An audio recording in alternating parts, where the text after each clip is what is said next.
Happy New Year 2025! Welcome to the first live stream of the year 2025.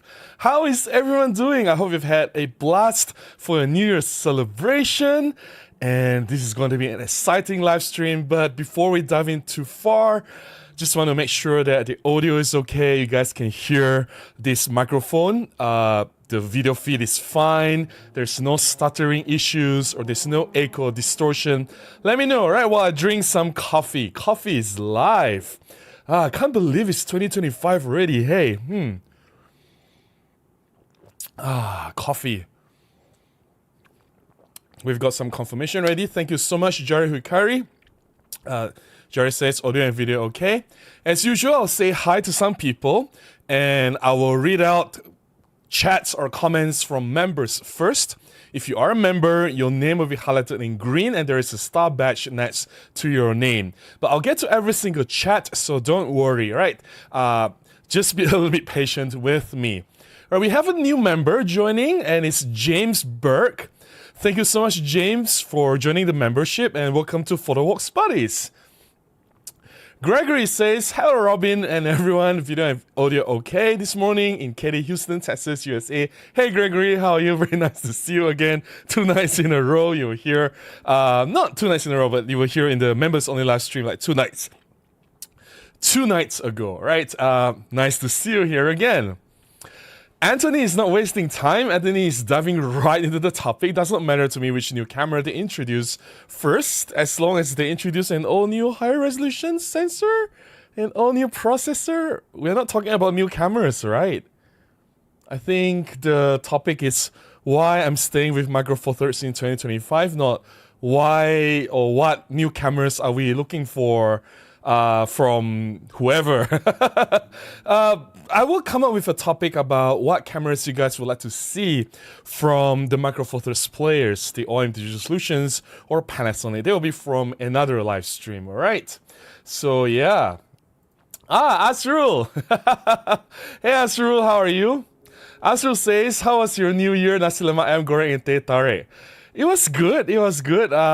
Enjoyed some morning breakfast with some friends. And yeah, basically that's it. I actually caught up with a few friends celebrating my birthday, late birthday celebration, because my birthday was last week's Thursday, 26th of December, but I was so busy last week. We don't have enough time to do anything, so I postponed everything after the new year. So yeah, yesterday was the first day that I finally had time to breathe a little bit and caught up with some friends, and we celebrated my birthday, belated birthday. We met up for breakfast, so yeah, I had some nasi lemak ayam goreng, and I think I had teh ice, not that right, but anyways, it was really good. Thank you so much for the super chat, Azrul. James Bird says, Happy New Year to you too, James. And yeah, welcome to the membership. Gregory says, yes, viewing from bed again, coffee soon. It's too early for you. Hey, 2025 looking similar to 2024 so far. I don't think changes happen drastically, right? It'll happen over time. But yeah. Anthony says, I feel there's a lot of Micro Four Thirds users that want to see a new image sensor with a minimum resolution of 28 megapixels. I think 28 is a very specific number. Doesn't really matter. We do need some progress and we do need Micro Four Thirds to show a little bit of innovation, right? We'll get into that a little bit later. A little bit too early to dive into heavy topics. So let's say hi to people first. Zodan says, good evening and welcome back, dear Robin from Indonesia. And hello everyone else. Now let's do this. Yes, let's do this. I'm going to drink to that. Yeah, I just got back from Indonesia. I'll give you guys some updates on what's happening in my life after this. I'm going to say hi to a few more people. All right. Kathy says, I would love a new sensor with up-to-date technology. Wow, everyone is turning this stream into a wish list of cameras and tech and specs that you want to see in the coming cameras in 2025. Okay, why not? I guess that could be the New Year wish, right? Dan says, Fuji XM5 is my new favorite toy, but I still love Micro Four Thirds. All right. How have you been using the XM5 so far? Why do you love it? Why do you find it as your favorite? Let me know. Thank you so much, Jari, for letting me know. Slam Down says, hi Robin, best wishes to you, thank you so much. Your close ones and your audiences on this hopefully much better 2025. I wish the same to you too. Thank you so much for being here. Audio is good, thank you so much. Thanks Vavagamuka for the update, appreciate that. Thank you so much Katie. Yes, Vavagamuka, good evening to you too and Happy New Year. Right, Dave says, hi Robin, your coffee sounds very well. The slurping right through the dynamic microphone. That's how they do those, like the Coca-Cola advertisements where they open the can with the sound and then all the fizzy thing, the gassy sound. This is crazy. ASMR, yeah. Jerry says, Happy New Year from cold -10 degrees Celsius in Finland. Wow, that's really cool. Happy New Year to you too, Jerry. It is 28 degrees in my room. Not too bad. Could have been a little bit colder, but I was hoping it's 27, but 28 is fine, it's tolerable. Zotan says, sounds great, thank you so much. Ashikin says, Happy New Year, Robin. Happy New Year to you too, and thanks for being here. Anastas says, hey Robin, Happy New Year, my friend. Happy New Year to you too, Anastas. Wish you all the best and a lot of inspiration and great time taking photos in the new year. Thank you so much. I wish you the same as well. Mata says, I don't know if the high resolution is worth the loss in low light capability. Why do you think there's any loss in low light capability? If you look at, I'm just going to talk about this quickly. If you look at Sony A7R Mark V, which has 60 megapixels, versus A7 Mark IV, which has 30-something megapixels, so it has double the resolution. If you look at DxO Mark, if you look at Photons to Photons website, the high ISO performance and dynamic range of the higher megapixel sensor in the A7R Mark V is better. It surpasses the performance of the lower megapixels A7 Mark IV. I'm not joking. This is Sony. If you look at Nikon Z8 and Z9, which has 45 megapixels, versus Z6 Mark II or Z5, which has 24 megapixels, right? The 45 megapixels has better dynamic range and better low light performance, high ISO noise control. Also both sides, DxO Mark and Photons to Photons. If you want to talk about, hey, how about Canon? Sure. There is also R5 and R5 Mark II that has 45 megapixels versus, say, R6 that has 20 megapixels, R6 Mark II, 24 megapixels, and those are not old sensors, by the way, those are new sensors. And the 45 megapixels from the R5 and R5 Mark II is better in terms of dynamic range and high ISO performance. So how are you concluding or making this statement that if you increase the resolution, you have loss in low light? And I think if you talk about what Anthony is asking for earlier, 28 megapixels versus 20 megapixels, that's not a lot. Whereas if you look at what Sony and what Canon and Nikon are doing, is like basically they're doubling the megapixel count, and still they can manage to improve the overall dynamic range and high ISO. So the excuse that, we cannot increase the resolution because there'll be loss in low light capability, that is a whole lot of bull crap. I do not take that as an excuse. Gregory says, I'm bizarrely satisfied with my 10-year-old cameras. My goal is to improve my photography in 2025. I'm driving a shiny new car though. The car is more important than the camera, hey, because the car is functional, right? You need it to bring you from point A to point B, and it's like every day you're gonna use it. So yeah, definitely. Unless photography is a profession, it's a way for you to earn money, but if it's just a hobby, then the car is more important. And congratulations on the shiny new car. AJ says, hi Robin everyone. Hey AJ, how are you? Happy New Year. Happy New Year to you too. And may all your wishes come true. Thank you so much for that. Faja says, hi Robin, guten Nacht. I guess that's Happy New Year. Hey Fajar, Happy New Year to you too. Jeff says, hey Robin everyone, Happy New Year to you. Oh, hey Jeff, nice to see you here. Happy New Year to you. Nothing says hi. Hello, Nothing. Katie says, I also shot using the Sony platform more often than not. My Olympus OM system is my go-to. Yeah, I do have multiple systems now, and I have Nikon Z series system, and my main system is still Micro Four Thirds, but we'll talk about that a little bit later. Hey, Santix, how are you? Santi says, Robin, Happy New Year 2025 to you. Happy New Year 2025 to you too, Santix. Cyril says, hey Robin, Happy New Year from Italy, Viterbo. Wow, hi Cyril, that's really far away. Happy New Year to you too. Hey Reina says, good morning Robin, Happy New Year. Good morning to you too. Hey Reina, and Happy New Year to you too. Thank you so much for joining in. I'm just a little bit scared because the wind is blowing really, really strong. And there's a history of the wind blowing from the window and this light box being thrown off, being blown off from this ledge. But I hope it stays there. If it gets blown off, it gets blown off. We'll deal with it later. Jared says, Micro Four Thirds cameras and lenses are good. No reason for me to change. This year I try to become a better photographer and not to buy too much new gear. That is a very good resolution. I think Micro Four Thirds has hit the point of sufficiency. It's definitely more than good enough for a lot of photography that we do. And the only way that we can get better photographs is to improve ourselves as photographers. And there are many things that we can work on ourselves, right? The composition, lighting, control, the creative play of what to include in the photograph, and there's just so much to do of creating a photo project, the visual storytelling, how to tell compelling story. There's just so much to explore, to improve, to work on ourselves to be better photographers. I agree with you. Alright, I'm just going to read a few more and we'll start with the updates. Rar Photography says, Harbin, greetings from Austria. Hey Rar, how are you? Greetings to you too. Happy New Year. Sunny says, I really enjoy using the EP09. It's so fun to use. Yeah, I wish I can find one at a good price. The price has been like above 1,500 or 1,200 in the used market. If I can find one EP09 below 1,000 I'll definitely nab one. Yeah, Herbert says, happy belated birthday. Thank you so much, Herbert. And happy New Year to you too. Matthias says, interesting. I thought that a similar pixel would be worse at gathering light. Thanks for clearing that up. No, there have been like, I've given you so many examples already, right? All the newer cameras. I think it's technology, right?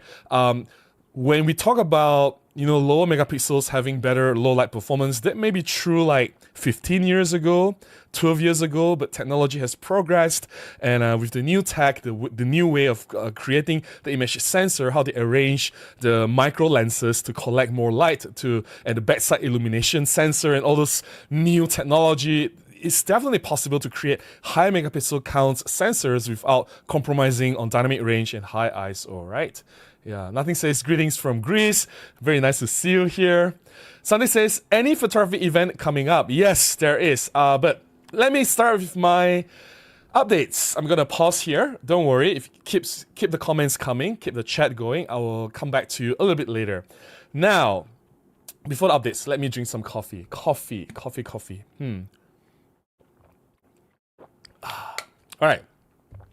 On Monday, I published a new video as usual, and it is on this Pentax Q. I think some of you must have been surprised to find Pentax Q on this channel, and I was surprised myself to be able to find one in the used market at a very good price, because it's almost impossible to find one in Malaysia. I'm not even sure if it was ever sold in Malaysia. Oh, sorry, it was not Monday. I intentionally moved the video from Monday to Wednesday, so it was published yesterday. And that's because I want the new year, the first day of the new year, to have a new video so that I can greet you guys Happy New Year, right? So the Pentax Q video was published yesterday. And if you haven't watched it, please check it out. I shared my thoughts on using this for street photography. Basically, the experience of using the camera is a mixed bag. I do like that the camera is very small, very compact. It's very nice. The construction is very solid. It feels very reassuring in hand. It's full metal. It's one of the best built mirrorless cameras that I've held in my hand. But overall, the shooting experience, the image quality, the performance, it's a little bit of a letdown. It's as if I'm just using a compact point-and-shoot camera with tiny sensor. I can't do much with the image quality. It's only 12 megapixels. It has limited dynamic range. At ISO 400 is already so noisy. And I just don't see the benefit of having an interchangeable lens camera. Like you can open up and see like a tiny sensor inside here. And you can't really do like shallow depth of field, and there's nothing much you can do with the camera. I can do more with, say, an Olympus at Z1, which is also a compact camera. It's not much larger than this, or a Sony RX100 is about the same size as this. Both the cameras have larger sensor, right? The Z1 has 1/1.7 inch sensor, and the Sony RX100 has 1 inch sensor. Both sensors are definitely larger than the 1/2.3 inch sensor in this Pentax Q, meaning that you get better resolution, better dynamic range, better high ISO, everything is better. And these cameras are also very small. I just don't see the point of using this. And I just thought that I shared this in that video. It's a missed opportunity for Pentax. I wish that they have joined Micro Four Thirds consortium. Things would have been a little bit different. If they did, I think Micro Four Thirds and the overall imaging industry will look very different today. But anyways, whatever has happened in the past that has already happened, it wouldn't have happened any other way unless you believe in quantum mechanics and all the infinite worlds of multiverse and possibilities. But let's not go there. That's like a totally different realm. Coming back into photography universe, I just felt that it's a missed opportunity for Pentax. So please watch that video if you have not done so. So what's been happening in my life? Last week, I spent almost the entire week with a project involving Nikon Malaysia. So Futuromic approached me and asked me to do a project with them. I'll talk about what that project is a little bit later. So the first half of last week, I was doing that project, and then I was preparing for a shoot in Medan. So on Friday, Saturday, Sunday, I traveled to Indonesia, Medan, Indonesia, to shoot a wedding. The wedding was on Saturday. I flew on Friday. Basically, we had a live stream last week, which was the last live stream of the year, and the live stream ended at midnight. So I had to be at the airport at 6 in the morning, which means I have to wake up at 4. I only had like 3 hours sleep that night. I just have so much back-to-back engagements and projects. So it was a Nikon project, and then the shoot in Medan. And then for that particular shoot in Medan, it was Saturday. The day before, we couldn't do much. We just basically have to recce the location, spend some time with the bride and groom, and just make sure we don't do anything crazy before the actual shoot, because it's a full day shoot on Saturday, morning until night. And we only had time to roam around. As in me and my friend Van, who is my second shooter, or my partner photographer doing the job in Medan, Indonesia.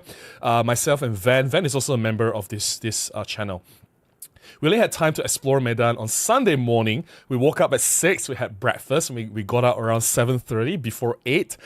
We roamed around the streets, but we had to come back to the hotel by 11, so we only had like 2 or 3 hours of street photography time because we had to check out from the hotel at 12, right? So basically, we had very, very limited time in Medan, but we did roam around the streets. I want to share this video done by Van. Let me just pull the link. Medan vlog by Van. All right. So please check out this video later. Maybe I should pin this. Let's see if I can pin this. Pin message. All right, I think I have pinned that message. So do check out this video by Van. You can see me doing street photography in Medan, like shooting cats, shooting strangers, shooting the scenes. And some of these photographs I'm sharing here later in this live stream, right? Yeah, that's the only time I have roaming around Medan. The job went well. The clients were very happy with the photographs. The shoot went on smoothly. I enjoyed my time doing the job. I enjoyed my time in Medan. I think Medan is a beautiful city. People there are super friendly. And it's not too different from Malaysia.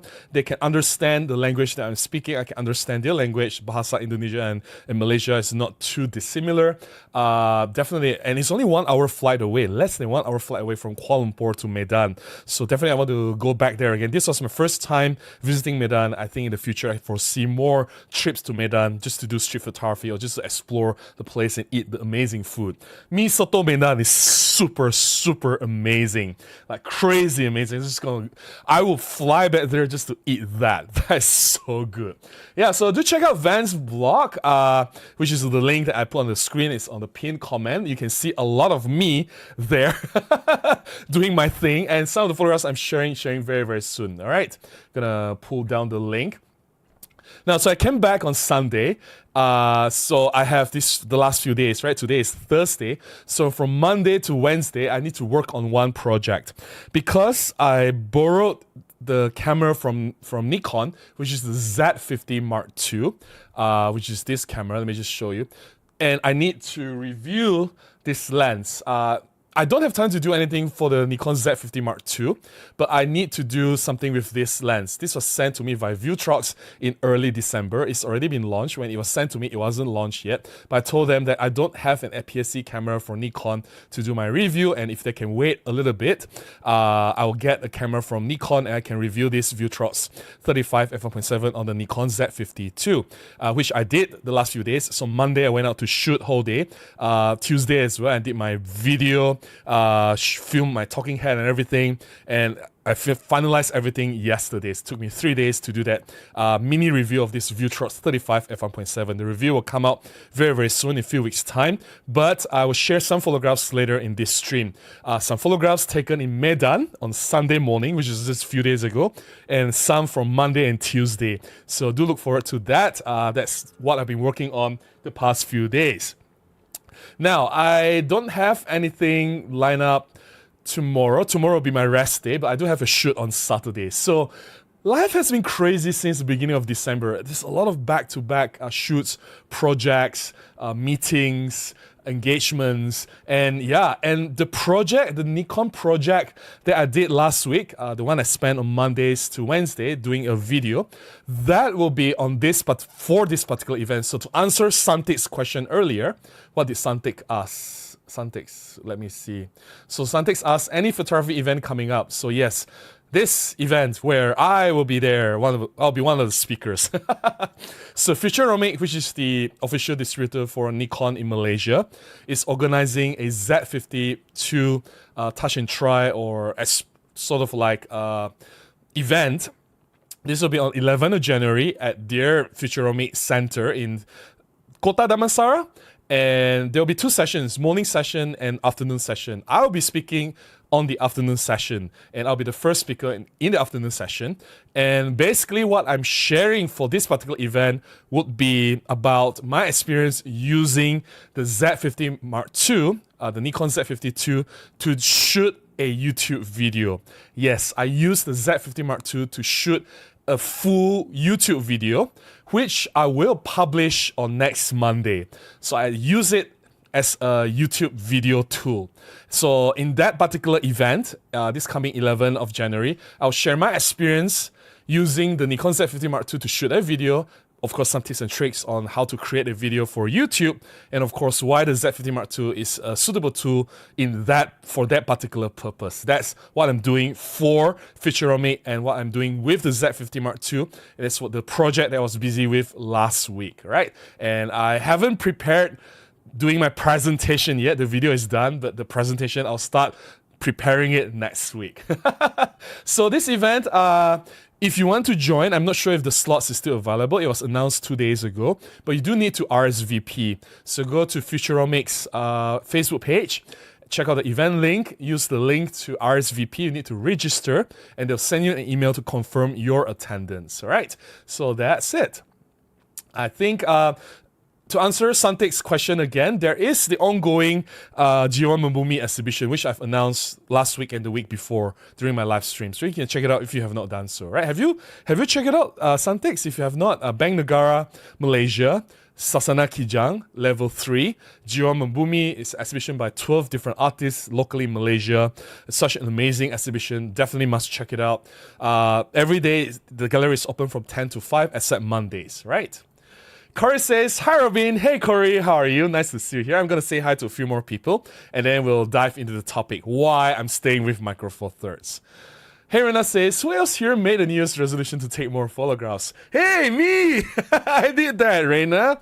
I did that. Gregory says, the circuitry behind each pixel has vastly improved, even just in the last 5 years.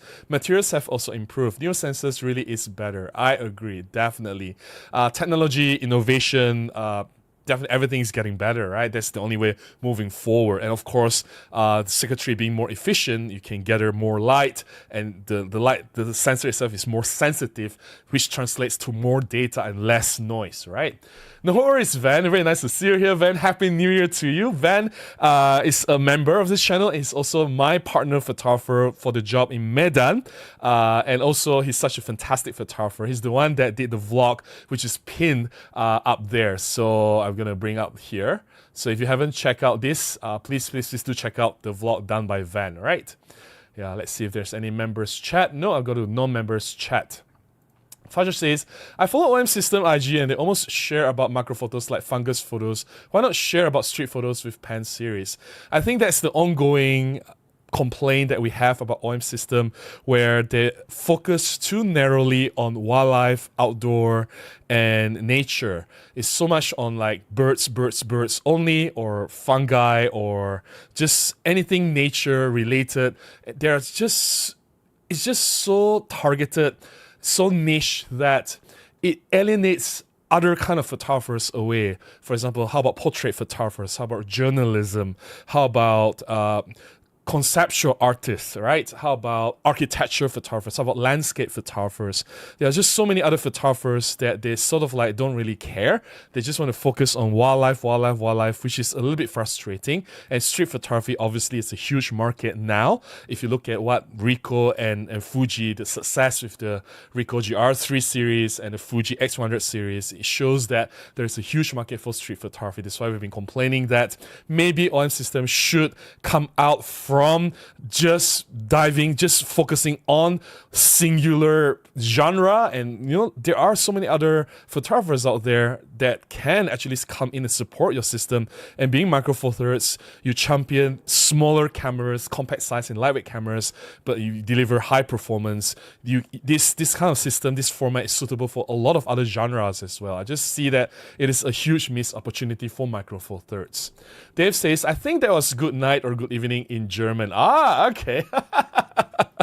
I obviously don't know anything about speaking German, so sorry about that, Dave. Sunday says, I'll probably be joining the OM system intro to bird photography on the 18th of January. Is that the one by Richard Chong?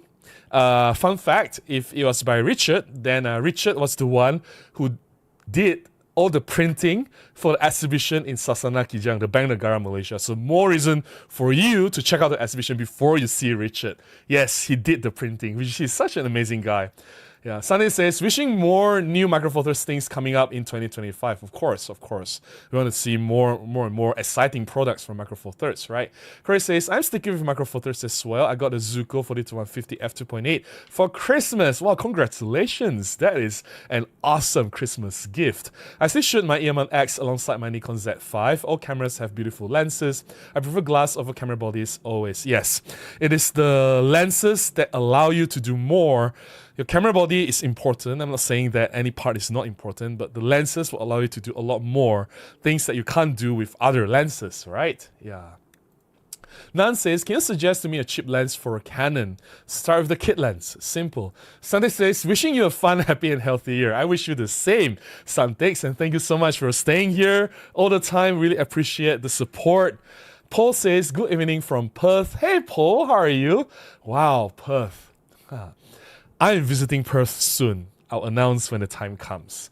Gregory says, not crazy busy. Seems like you have a good handle on things. Better busy than not. Yeah, I know. I just wish I have a bit more room to breathe. I don't like when things are stacked on one on another, right? I want a little bit of space, but it can't be helped. And like you said, it's better to be busy than like totally free and have nothing to do, right? That will be very depressing and miserable for a photographer, either is ending the year or starting the year. But having things like being compressed too closely together, it has its own challenges as well.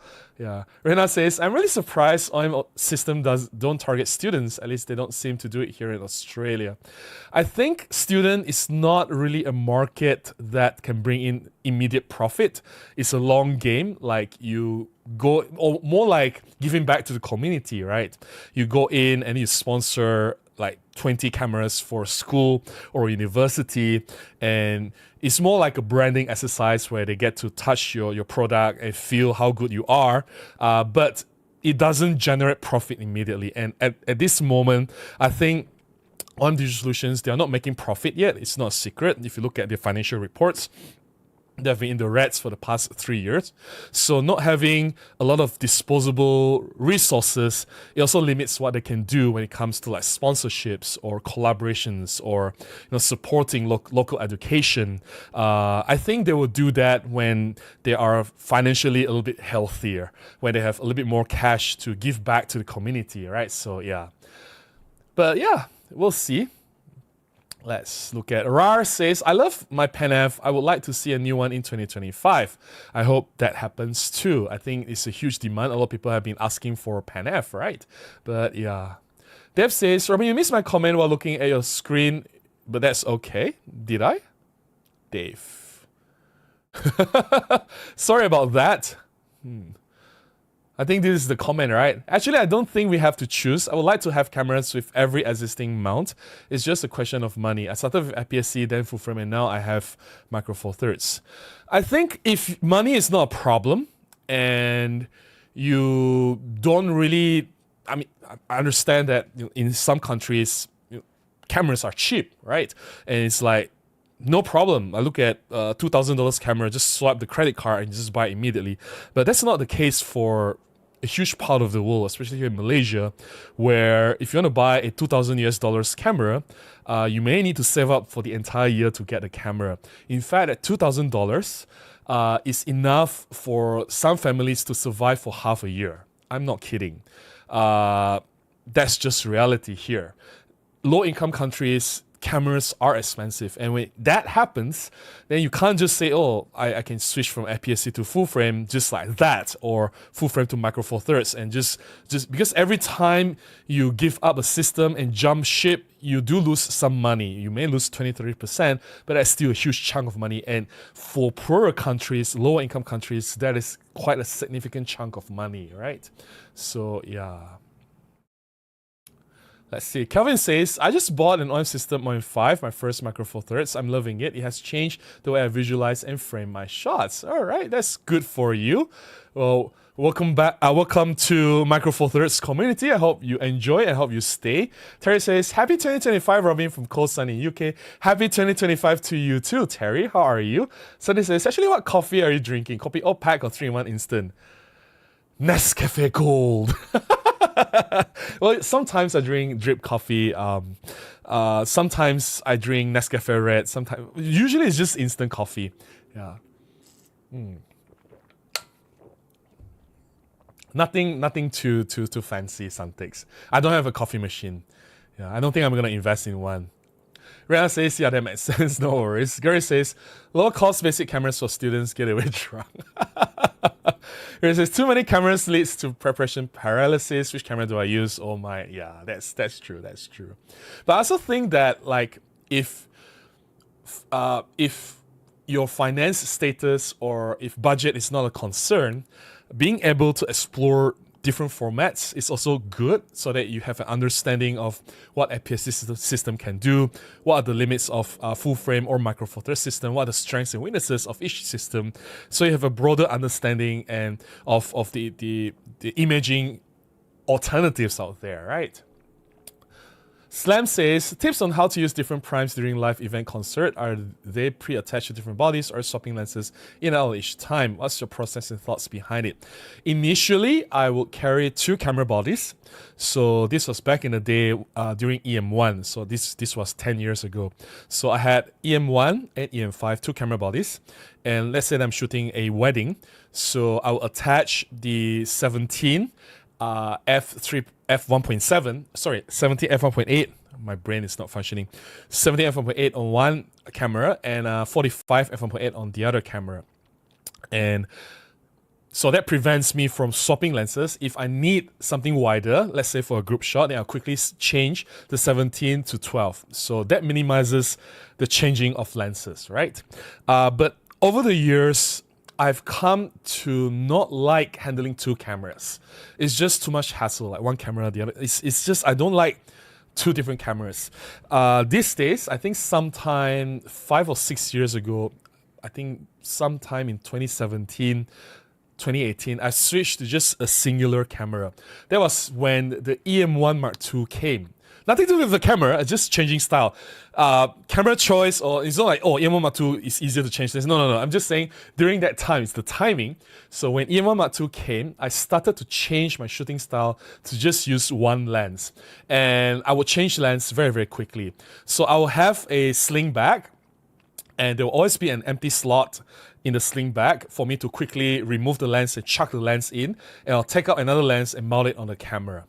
It takes practice, I think, but by then I've been shooting with Macro Four Thirds for more than 10 years. So I know the direction, I know where to put in the lens. I can even change lens if I am blindfolded. Maybe that's an exaggeration. But anyways, what I'm saying is I can change lens very, very quickly. It doesn't slow me down and I don't miss moments. But I always leave one slot empty in the camera bag to just quickly throw a lens there and take out another lens to put it on the camera body. All right, that's me. I wouldn't say that this is the best way for your photography. It also depends on what you shoot.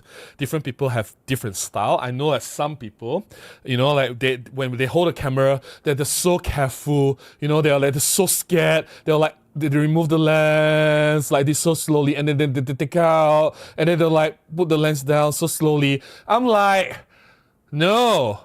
You have to be quick, right? Okay, this is not my camera, that's why I'm not familiar with where the holes are. You just have to remove things really quickly, and just the lens, if it goes in, it goes in. If it goes out, everything just has to be quick, right? You can't babysit your camera. It is not a baby, it is a working tool. But anyway, that's a different complaint altogether. I hope that answers your question, Slam. Perhaps that could be a video of its own with perhaps approximate breakdown of the overall cost of each item and what makes more sense for those low light situations. Nah, it's not expensive. If you really think about it, the prime lenses, f1.8 prime lenses, are cheaper than the pro lenses, right? The 25 f1.8, 45 f1.8, and 17 f1.8, you buy these three lenses, it costs 112 to 40 f2.8. Right, and 75 1.8 is still cheaper than the 40 to 150 f2.8. So no matter how you look at it, because I shoot prime, the cost of the prime lenses are always cheaper than the pro lenses. I'm not saying pro lenses are bad. If you have enough light to work with, f2.8 is great. Or of course, if you want to go to f1.2, I just don't think it's necessary. But some people will just go for f1.2. That's even better, right? So yeah. Yeah, of course, if Pentax joins Macro Four Thirds instead. All right, I'm going to pause here and I'm going to dive into the topic because it's already 10:30, right? So let's talk about the topic. Now, you'll know that I am one of the largest, if not the largest, Macro Four Thirds supporter. I believe in Macro Four Thirds since day one. I see the future in Macro Four Thirds, and I believe Macro Four Thirds is the future. Currently, I still use Macro Four Thirds as my main photography system, whether it's for my jobs or for my casual, non-serious shooting, my personal projects. Macro Four Thirds is my go-to choice. My main camera is still the same, EM1 Mark II. My backup camera is OM1. All right. Previously, I used EM1 as my main camera and then EM5 as a backup camera. So of course, EM1 Mark II came and then EM1 Mark III. So when EM1 Mark II was my main camera, EM1 was my backup camera. When EM1 Mark III was my main camera, EM1 Mark II was my backup camera. The EM1 Mark III was given to a friend, so I don't have that anymore. So my main camera went back to the EM1 Mark II, and the OM1 is now my backup camera.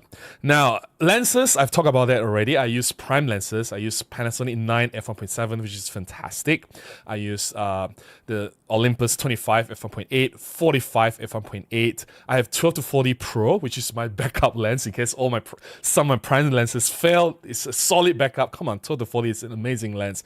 And the lens that I really, really, really cannot live without is the 45 f1.8 and of course the 75 f1.8. Both excellent lenses because I do a lot of stage stuff.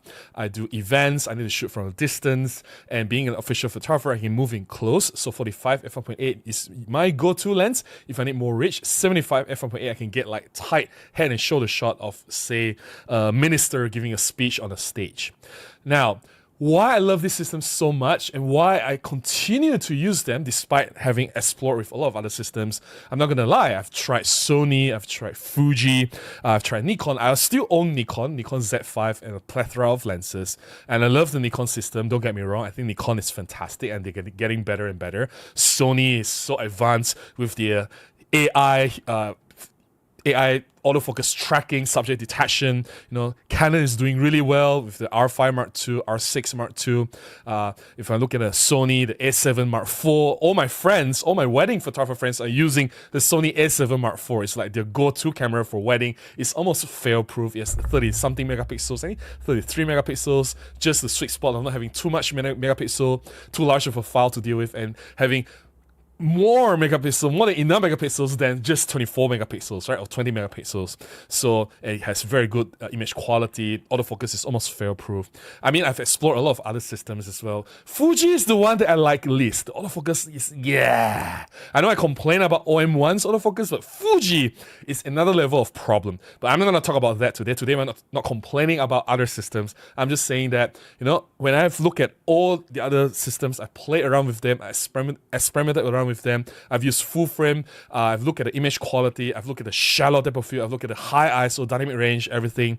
I still come back to Micro Four Thirds. Why? And I still decide to stay with Micro Four Thirds. Why? A few reasons. Number one, familiarity. It's so familiar. Like earlier, I answered the question from Slam Down, right? I can just change lenses so quickly. Okay, there are two reasons why I can change lenses quickly, because the lenses are so small, right? If it's like a large 70 to 200 f2.8, I may not be able to change this lens that quickly. I'm changing very small prime lenses, so I can change this very quickly. And because I'm so familiar, I know where the unlock button is. Like, I don't even have to look. My finger just automatically go there. I can operate the camera very, very quickly. I know where the buttons are. I know the menu system inside out. I can go into the important settings very quickly. I understand the behavior of the camera. If something goes wrong, I know what to do. I even know, I roughly can estimate the battery life of the camera. I know when I need to change the battery. It's like I can feel the camera. I know to find the important settings or adjustments very, very quickly. I'm super efficient using Micro Four Thirds. I think you can tell by the photographs that I've been sharing over the years on this YouTube channel. Being familiar with the system takes time. It takes years and years and years of practice using the same system, and being familiar, being efficient allows you to be a better photographer, because you don't second guess, you don't hesitate, you don't wonder, oh, how do I change this? How do I get there? How do I modify this? Where is this setting? You don't think, you just do, right? So if I were to change system to Sony or Fuji or Canon now, it will take me another few years, maybe 1 year of shooting dozens and dozens of jobs. Come on, I don't get like 5 jobs per week. The most I get is one shoot per week. If I get 2 shoots per week, this is a really good week, right? So basically, I only get like 4 or 5 jobs per month, right? And that's not enough to familiarize myself with the camera. I can go out doing shutter therapy. I can go out shooting on my own, doing other things, other projects, but it is not the same as a real experience doing a real job, hands-on, real job shooting for a client. That's when you really put your skills to test. That's when you really put your familiarity with the camera to test. And the more familiar you are with the camera, the more efficient you are operating the camera, the faster you get the results, the more confident you are in nailing the shots and getting the right moments for the clients. So I can do what I do because I'm so familiar with Micro Four Thirds. It takes time to reach this level of familiarity, and to give that up is something that I'm not willing to do. I'm not saying that I will stay with Micro Four Thirds forever. It depends on what Panasonic and OM Digital Solutions will do in the following few years. I'm giving them a few more years. I'm not saying that, I'll stay with Micro Four Thirds for the next 20, 30 years. No, right? We'll see what happens in the next few years. But now, in 2025, I'm staying with Micro Four Thirds because I'm just so familiar with it. That's reason number one. Reason number two, sufficiency. I've talked about this before, so I won't dive in too deep about this sufficiency topic. I won't talk too much about this, but basically, it's more than enough to get the job done. It's more than sufficient to deliver great results. All the photographs I've taken, some in really low light, challenging situations. I've used ISO 6400, 2800. I don't even use the AI noise reduction. I don't even care. Noise is there. I just deliver my shots to my clients. When they look at the photos, they look at what happened. I'll give you an example. In a wedding shoot, the mother of the bride cried looking at the bride, and when they hug, there's tears, right? When they look at a photograph, right, the daughter look at a photograph, the bride says, oh, my mom cried. That's what she noticed. She didn't notice, oh, there's noise, oh, there's grain, this high ISO. No. That was in a very, very dark corner of the room, very barely lit. It was not even daytime yet. It was very, very early in the morning. If you shoot Chinese weddings, you know how early we start, even before the sunrise. And I have to use ISO 12800 because there were movements and everything. It was noise all over. It wasn't clean. Who cares? Moments matter more than noise. So what I'm trying to say is, definitely Micro Four Thirds all this time, even in very challenging situations, is more than enough for me to deliver to my clients. My clients are always very happy because I give them what they want. I think it's important also for you to communicate what you can and cannot do for your clients. Like in the beginning, when you meet your clients, you have to say that, hey, you know, my camera, like now, I only have 20 megapixels. Like if I were to shoot an interior shots for a client, I'll say, okay, this is what I can do. This is 20 megapixels. I have the option to use the tripod. And maybe I can go up to 40, 60 megapixels because of the high-res shot, right? Technically 50. It's better, don't overpromise. Just say, the most I can give you is 50 megapixels. Is that enough? But if you want a single shot, it's 20 megapixels. You got to communicate your limitations to your clients, what you can and cannot do. And you have to understand the job scope. You have to really communicate with a client and ask the right questions. If you need to consistently shoot like ISO 12800, maybe you need to find a full frame camera, right? But anyways, for all that I do, at least for my use case scenario for the jobs that I've done, I'm not saying this is the same for everyone. I know some people will have more challenging jobs. There's certain commercial shoots that require much better performing camera. Like I understand there's this friend in Sydney, his name is Tom, and he's shooting for the drilling, underground boring, tunneling, and there was no light. There's no light. And he said the only camera that can do the job is the Sony A7S Mark III, shooting at like hundreds of thousands of ISO. The clients don't care about the noise, they just want to see the structure of the rock down there. No other camera can do it but the A7S Mark III, right? It's shooting at ISO 100,000, 200,000, and still can see like really, really clear picture. Again, different tools for different jobs. I didn't get that tunneling job. If I did, maybe I would go for a Sony A7S Mark III or something similar, right? But anyways, the point is sufficiency. Micro Four Thirds is sufficient for what I do. I'm not making excuses. It is good enough. Clients are happy. I get paid. What else do I want, right? What else should I be asking for? Now, the third reason is being small and light. I think this is the main strength of Micro Four Thirds. I also understand that a lot of other systems are getting smaller and smaller, like full frame cameras are getting smaller, but you still can't beat the tiny prime lenses from Micro Four Thirds, especially the 75 f1.8. It is so tiny. Oh my goodness. It's just mind-blowing how such a small lens can have a reach of 150 equivalent and still have a bright aperture of f1.8. Some equivalent fanatic was mentioned, but that's f3.5. Who cares? I can use f1.8 and still lower my ISO number. Let's say I shoot at 75 f1.8, right? I shoot at ISO 800. I can get cleaner results than full-frame cameras that shoots at f2.8 with ISO 6400 or 3200. Mind you, Micro Four Thirds has image stabilization, which also helps. In many situations, using that 75 f1.8, in very low light situations, against other full-frame friends or other photographers using 7200 f2.8, the 75 f1.8 delivers cleaner results. When you put side by side, when the clients look at the photographs, they were like, wow, how did you do this?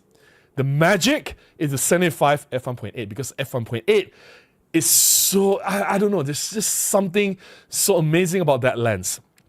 Now, some will argue, but Robin, there's the 135 f1.8, right? From Sony, from Samyang, from who else? So, like Nikon has the planar 135 f1.8, right? Which is like crazy expensive. Have you seen the size of those things? Those are like 3 times, 4 times larger than the Olympus 75 f1.8, and they are not light. They are huge, heavy, expensive. My goodness. Compared to what the Olympus said, I know it's not the same because it's full frame, f1.8, you know, it gathers more light, blah, blah, blah, blah, blah. Yeah, you can talk about all the equivalents that you want. I only care about results. You can talk about the process. You can talk about equivalence until the sun comes up. I don't care. All I care is the end results. If I can deliver the results to the 75 f1.8, if my clients are happy, I'm happy. Who cares about equivalence? You can care about, maybe it's for your own insecurity, you want to satisfy your own ego. Oh, I have the best of the best, I can get more light than this is. Who cares? Results speak louder than all this equivalence crap that people talk about all the time. You can blabber on and on and on about this and that, but if I can show you the results that get the money in, that's all that matters to me. Now, I'm not saying that, I'm close, like directly close to Micro Four Thirds. I'm not saying that, oh, I'm a die-hard fan. I'm not saying that I will not change systems or jump ship. There's always a room to explore. And being a photographer, I'm infinitely curious. Give me any camera, Canon, Nikon, Pentax, Sony, Panasonic, Fuji, any camera out there, Leica, I will be very curious. Even a smartphone or medium format camera, any camera out there, I will be very, very curious to explore. I will be very curious to play with them. If you are not curious about this, then maybe you should ask yourself what's wrong. There's something not right about you. Being a photographer, you should love all cameras, right? Yes, you have your preferences. Everyone has them, right? Everyone has a bias. It doesn't really matter. But you also should be open-minded and should accept the fact that there's no perfect camera. There's no one system is better than the other. Every camera has their own strengths and weaknesses. You just have to pick and choose what works for you, what is the best for the job that you do. And in my case, it's Micro Four Thirds, right? So yeah, that's all I'm gonna talk about. Why I'm sticking with Micro Four Thirds. Do you agree with me? Do you identify with my sharing, or do you have other thoughts, or are you gonna jump ship in 2025, or what are your resolutions in 2025 in this new year? What plans do you have? Do share them in the chat, and yeah, I would love to read your comments. And before I get back to the chat, let me drink some coffee.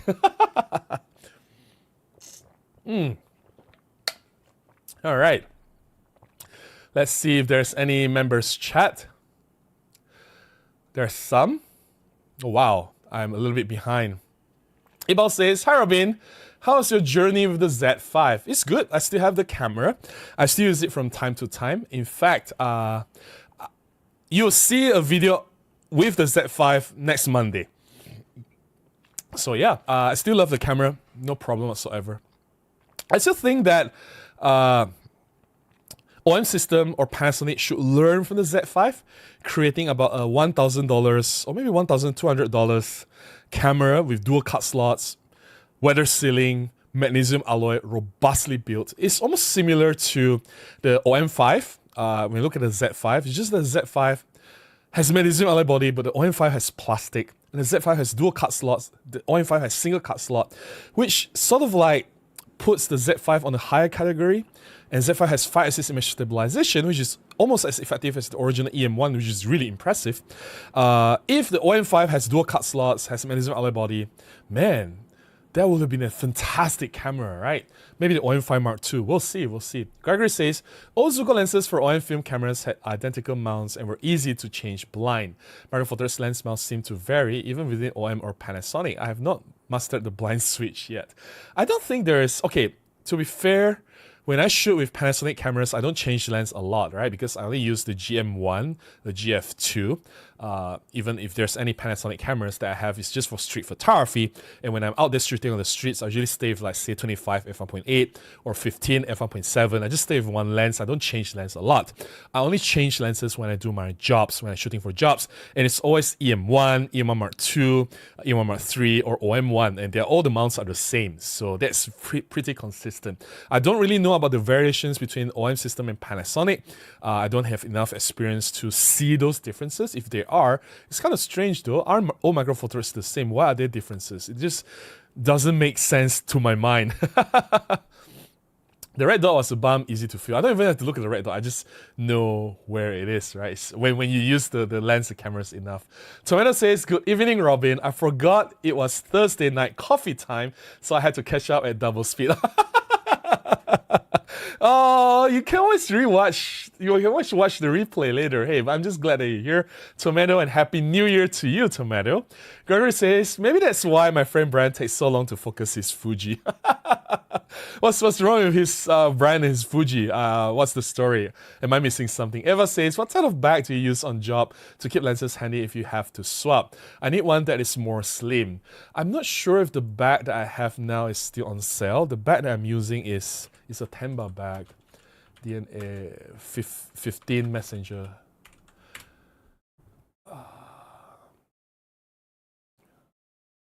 Okay, I think it's this one. Tenba 15.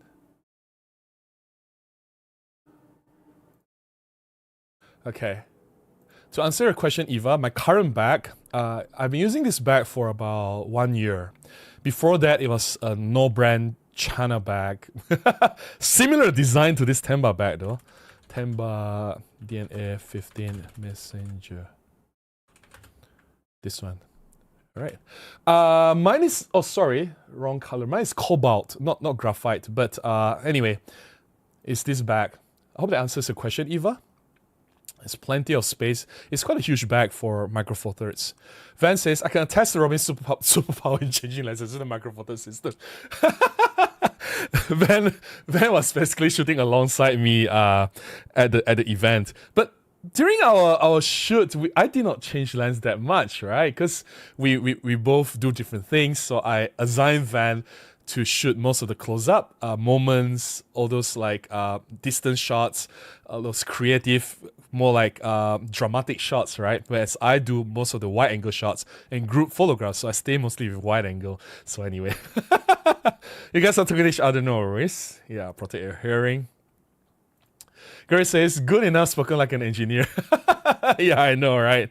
Yeah, Zach says, Happy New Year, Robin in the chat. Hey, Zach, very nice to see you. Happy New Year to you too.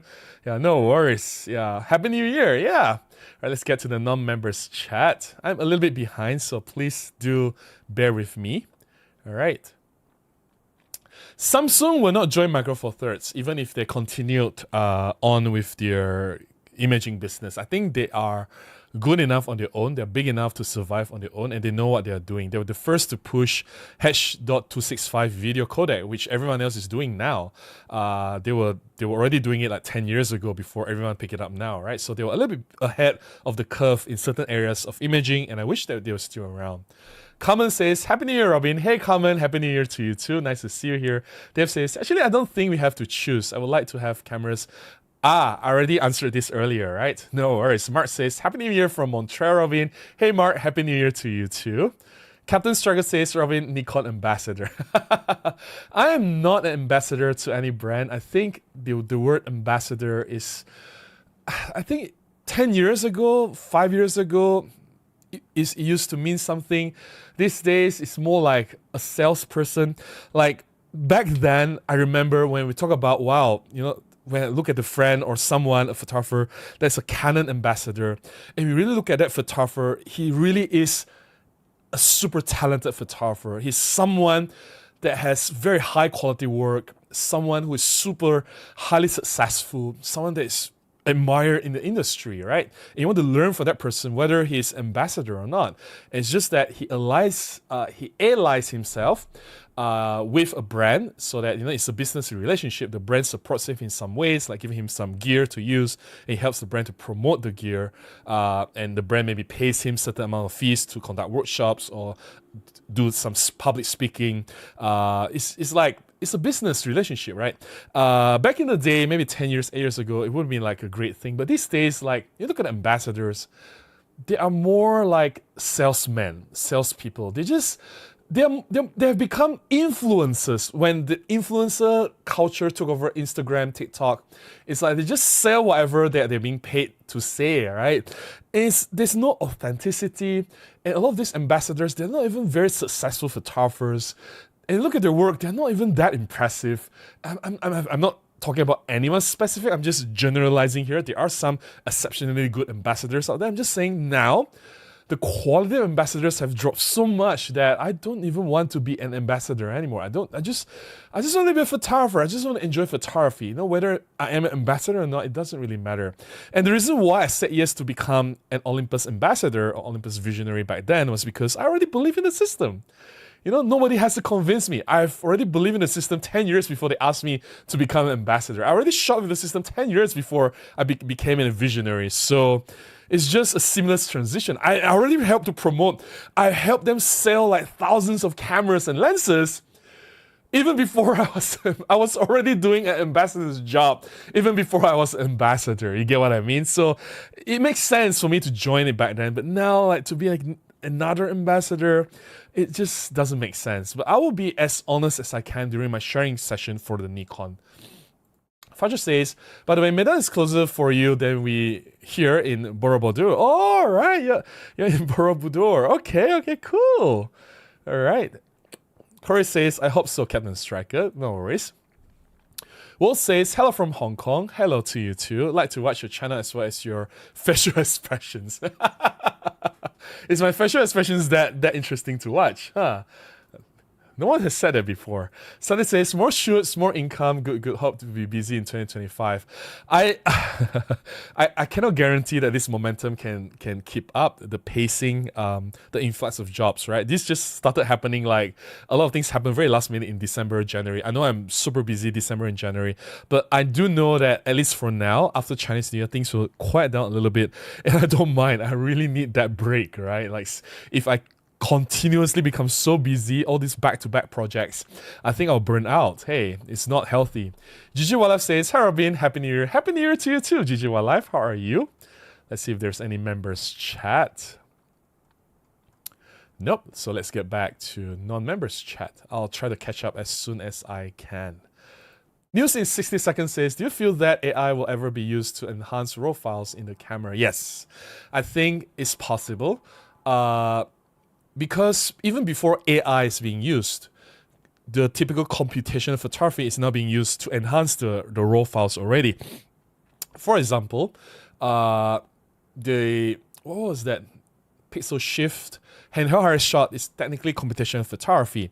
So the pixels is being shifted 8 times. So you have 8 different photographs that's being merged into a singular photograph. This tripod higher shot. That's computation. It relies a lot on computational processing to merge all the files to have a large composite 50 megapixels RAW file. It's RAW file, right? Live composite is also computational photography, where you need the images to be stacked from one to another, where the brighter areas will be recorded while everything else remains the same. Live ND is also computational photography. So if computational photography is already happening for RAW files, I'm sure AI will come in and do its part. In fact, there is this AI noise reduction that's introduced by, which camera is it? Dang, the recent camera, one of the recent cameras, I think it's the Sony A9 Mark III. Yeah, the A9 Mark III. Or Mark II, sorry, A9 Mark II, that has the multiple images taken, and then they stack all these images to reduce the noise, and you get the RAW file. All these are not really AI yet, it's just typical computational photography, a lot of processing that's pre-programmed, not so much of artificial intelligence, but I can foresee how AI can come in and take things even further and help enhance the images, say, clean out some noise, or make the colors a bit more accurate, yeah, or even maximize dynamic range, right? Like brighten certain parts of the screen. Yeah. Corey says, let's hope Pentax, Samsung, and Tokamak will all join Micro Four Thirds. Kodak can get involved too. Kodak is a Micro Four Thirds consortium. Do you realize that? Kodak is one of the Micro Four Thirds players. It's just that they died and prematurely. Not Micro Four Thirds, but Four Thirds consortium. Kodak is in Four Thirds, and even they have Micro Four Thirds products. Kodak has like 2 lenses and a camera, yeah, which is interesting. Clemens says, hi Robin, Happy New Year. Happy New Year to you too, Clemens. How are you? Gordon says, hey Robin, joined late. No worries, I'm just glad that you're here, Gordon. Happy New Year. Happy New Year to you too. Wishing you a wonderful 2025. Looking forward to the Z50 Mark II video, but I was also a fan of Robin in the City as well. So the Z50 Mark II video is... Don't get your hopes high up. I'm not talking about the Z50 Mark II. I'm using the Z50 Mark II to film a video on the YouTube. So it's going to be a review of another lens, Nikon, right? But it's filmed by the Z50 Mark II, if that makes sense. You understand when you see it. You understand when you see it next Monday. It's coming in a few days. Sunday says, I plan to go there to bang the Gara before year end, but had to settle chores. Maybe one of the weekends in January before Chinese New Year. Yeah, it runs until February 25th, so plenty of time for you to go there. No worries. F. Choi says, Happy New Year, Robin, from Texas, USA. Hey, F. Choi, Happy New Year to you too. How are you? Radha says, Happy New Year 2025, which is from India. Hey, Radha, Happy New Year to you too. Thanks for dropping by. Let me see if I miss any other chats. Nope. That's good. I'm gonna go through a few more chat and then we'll start sharing the first set of photographs. Meep says, made family photos over Christmas, needed enough depth of field to capture a group, but a fast aperture to catch low light, so APS-C worked well, but I bet Micro Four Thirds is ideal actually. Yeah, APS-C and Micro Four Thirds, it doesn't really matter. Whatever you have, that's the best tool for you at that moment, right? Just get the shot. So don't worry so much. Edgar says, Happy New Year to you too. Edgar, how are you?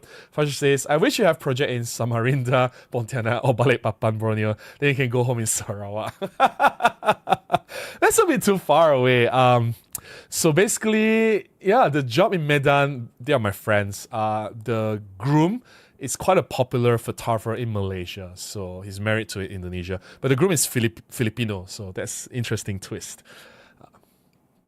Sunday says, being optimally busy is good, but overwhelming busy is not. Hope things come along smoothly. Make 2025 a wonderful, enjoyable year. Yeah, I know, right? I do need some break, though, but I will be taking 2 weeks off for Chinese New Year. 2 weeks of no jobs. I'm looking forward to that already. Katie says, totally agree with the focus of OM on wildlife. I do use OM for portrait work, landscape, astrophotography. Yeah, I use Olympus for my event photography, a little bit of journalism, right? Portraits, a lot of portraits, stage, music. Yeah, all these are not wildlife photography at all. What about digital trip, Dave? What about that? I don't understand. Nothing is released yet. John says, Duke from Philadelphia checking in. Hey John, how are you? Very nice to see you here. Paul says, I can't afford to change systems. I have so much invested into the lenses. Also, I have underwater housings, which are really expensive. Yeah, I guess you don't have to unless there's something that you really need in the, let's say, full frame or other systems, right? For example, if you need to shoot 100 megapixels, your client demands that, then your Micro Four Thirds cannot supply that particular need. So then you have to look for other options. Yeah. All right, I will pause the chat here. Don't worry. I want to share the first set of photographs. I want to drink some coffee. Coffee first. Before I share the photographs, it's a good time to remind everyone that I have enabled my membership on this channel.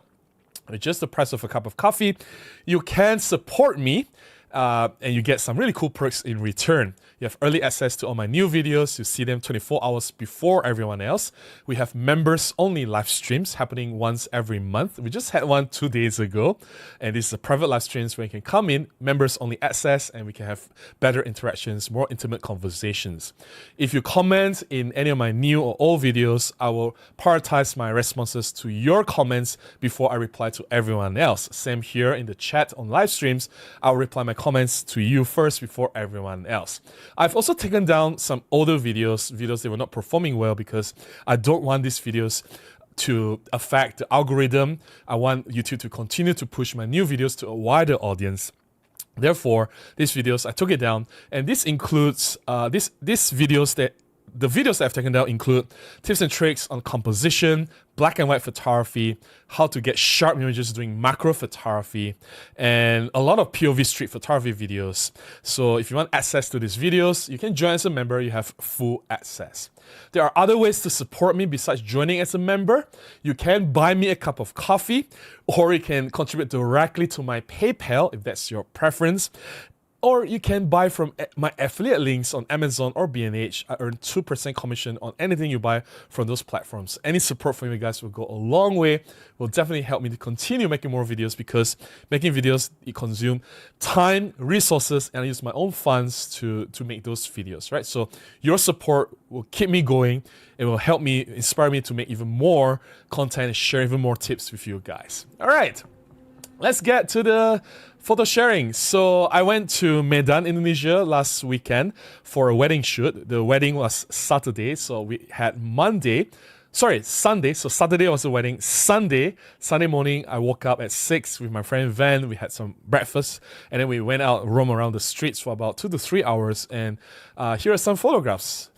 The camera is not mine. The camera was on loan from Nikon, basically Futuromic. Futuromic is the official distributor for Nikon in Malaysia. I have already returned the camera this morning, so I went to Futuromic, returned the camera. So I don't have the camera, but I still have the lens. The lens is from Vutrox, sent to me directly from China. So this is the lens, Vutrox lens.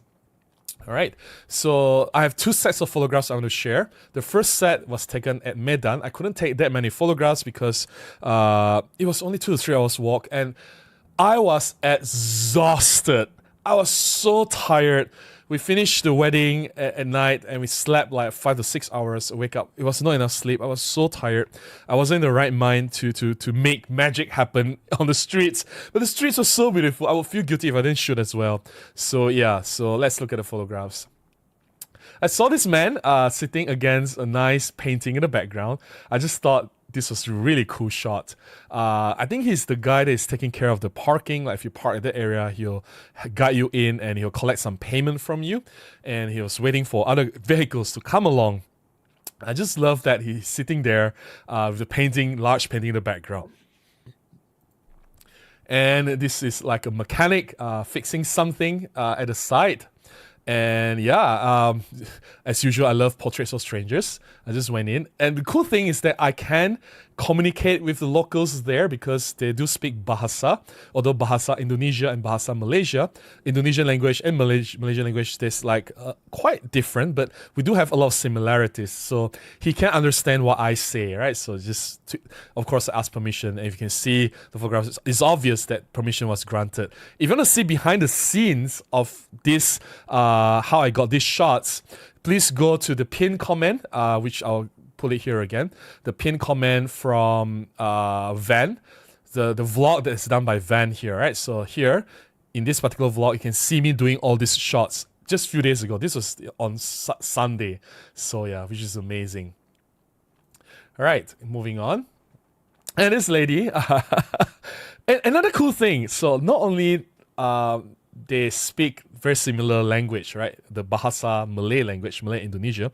But the Chinese there, they speak Hokkien, which is cool because I speak Hokkien. Where I come from in Kuching, Sarawak in Borneo, we speak Hokkien in my hometown. And they speak Hokkien in Medan. So it's so easy for me to converse when I look at the local Chinese there. Even the Malays, the local Indonesians, the Indonesians, they speak also have some words which is Hokkien, which is pretty cool. The culture has been blended in, like intertwined so well, right? So yeah, this lady, obviously, look at her smile. It's so bright, so beautiful. Yeah, I love environmental portraits. And this guy's passing by. He was surprised to look at me, pointing my camera at him. Yeah, it was all smiles and laughter. It was pretty cool. Yeah. And just creative play with reflection. If you have reflection, always look at reflective surfaces like windows or any glossy walls or tiles or anything that can do some cool reflection. You can have like a really cool image, which is a little bit, you can add a little bit more drama in your photographs, right? And these people they're very, very playful. So I took some portraits of strangers. And yeah, so this guy, obviously is Indonesian, and he surprised me by saying Kamsia. Kamsia is thank you in Hokkien, which is a Chinese dialect that I speak, which is pretty cool. So yeah, these people are very, very playful and very nice. And portraits of 3 women outside. I believe this was a mosque. If I remember correctly, this was a mosque. They were sitting there, just lounging around. And if you can look at the behind-the-scenes footage shot by Van, I actually walk across the road, walk in front of them, and I was waiting for their response. Like if they say no, whatever, then I'll start talking. But no, they were just looking at me. I just grabbed the shot and smile, wave at them, and then move away, which is pretty cool. Yeah, and this guy here in all white, which is really nice. Portrait of stranger, all right. People are nice. Young, old, guy, girl, all the strangers, they are nice. I just wish I have more time. And maybe I wish I wasn't so tired. I was really tired. Imagine you have been shooting whole day, and even the days before that, leading to the wedding shoot, I had very minimal sleep. I had back-to-back projects. I was just so, everything accumulates, right? I was just so tired that morning. I just want a leisurely walk. I just want a casual, relaxing walk. I don't want to stress myself. I just want to grab some shots because I know if I don't take some shots, I will regret it. And we were roaming around. We walked like a few kilometers.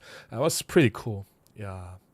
There's a few people having their morning coffee and breakfast out in the 5-foot way, which is a pretty cool scene that we don't see a lot in Kuala Lumpur or in Malaysia, but you do see it in Indonesia, which is very nice, like a local community all gathered together and, you know, like having fun, like having breakfast together, having a meal together while chit-chatting, right? Or maybe gossiping away on something juicy, right? So it's so cool. And they're also very, very friendly. And I think this could be the last shot already. Yeah, just one shot. This was basically just to test the bokeh, shooting a wide open f1.7. Just see the rendering of the bokeh. Right. And that's it. That's the last photograph from Medan. I know that the photographs are not spectacular. They're not my usual quality. Well, because this is the first time I was in Medan. I'm not familiar with the place. Familiarity is very important. I talked about that before. And secondly, I was so tired. I just did a wedding shoot the day before. The hangover, not really drunk, but hangover from being exhausted from the job. And yeah, we had limited time. We had to rush. We had to go back to the hotel by 11. So basically half of the journey was wasted on just rushing from one point to another. So not really an optimal street photography session, but I do aim to go back to Medan and do like a proper street photography, maybe in the future, sometime in the future. We'll see. It's easy. It's only 1 hour away. And I hope you guys have enjoyed the shots. You'll see the shots again. Obviously see this in advance. I'm going to use these same shots in my review for this Viltrox 35 f1.7. So basically, I've done my review for this. Obviously, I have to finish it before I return the camera, which was this morning. I haven't finished editing the video yet, so it's a review for this 35 f1.7 Viltrox. These are the sample photographs. I still have one more set of photographs to share, so they will be for a little bit later. So let's get to the chat first. But first, let me drink some water to stay hydrated.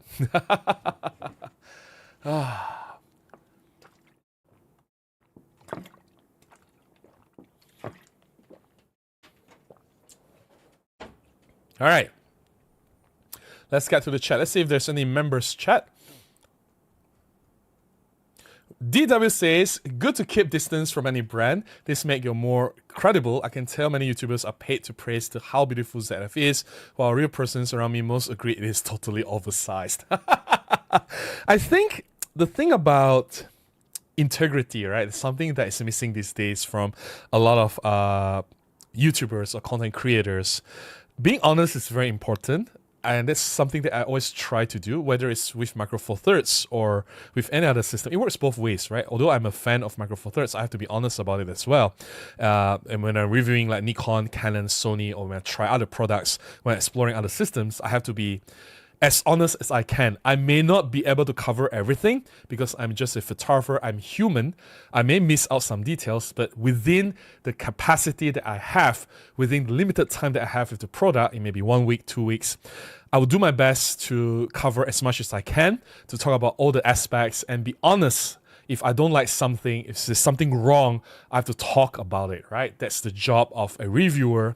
You have to be thorough, at least to the best of your capability. You can't cover everything. You will miss something. That's just normal, right? That's just facts. Now, it works both ways. So when I talk about OM1, there are some things that I don't like about it. And I was honest. And boy, oh boy, this is a problem, right? People don't like you being honest. I figured that out, and I learned it the hard way. A lot of people coming into reviews, or when they watch content on YouTube, or when they read like articles, they just want to validate their purchases. Oh, I've spent $2,500 on this camera. I spent $1,000 on this lens. I want to hear people talk good things about my purchases. Whenever someone says something negative, even if it's the truth, they don't care. You are the enemy number one, and they will launch nuclear strike on you. So when I talk about a valid problem with the OM1, which is the single autofocus, which in low contrast, low light situations, especially low contrast, it performed worse than EM5 Mark III, EM1 Mark II, which is frustrating because I rely on single autofocus. We all know Olympus or OM systems, continuous autofocus or the AI tracking is not as good as Canon and Sony. But the saving grace is that the EM1 Mark II, EM1 Mark III's single autofocus is crazy fast. It's blazing fast. It's blazing reliable. Even in super low light, it's crazy reliable, right? But then they took it away from OM1. Now, OM1's continuous autofocus is not as good as competition. But then they took a few steps backward when it comes to single autofocus. That's why I was very frustrated. And when I voiced that up, as honest as I can, because I believe I should be honest. I want to maintain certain level of integrity. I want to be credible as a reviewer, as a content creator. I want people to come back and watch my videos. If I say something wrong, people are going to pick that up and they're going to come back to me, right? So being honest, it comes with a price. People don't believe me. They say, oh, Robin, you don't know how to use the camera. Oh, Robin, have you tried this? Robin, have you tried that? It's as if the way they talk to me is as if this was my first time reviewing a camera. It's as if I've never used an Olympus camera before. It's as if I don't even know how to use a camera. Like, I'm not an experienced photographer. Hello. I've been using Micro Four Thirds from day one. Come on. Like, when I complain about something, it is my opinion. You may not agree with it, that's fine. But to go to that level where you question my credibility as a photographer, my capability as a photographer, it hurts. It really hurts. Anyways, I learned very quickly that being a content creator, you also have to have thick skin. You can't take everything at face value. There'll be a lot of people who are against you. You can't please everyone. But anyways, I'm just ranting because we're talking about distancing from brand and credibility here, right? From DW's comment. Yeah, I try my best to be credible. I try my best to maintain my integrity. I try my best to be honest. If there's something I don't like, I will tell you. That at least that part I can promise you, right? We have a new member. Thorsten, hey, welcome to Photo Walk Buddies. Thank you so much for joining as a member. Happy New Year to you. Really, really appreciate the support. All right, let's get to the chat. We are a little bit behind, but I will get to every single one. Don't worry. Elias says, Olympus forever.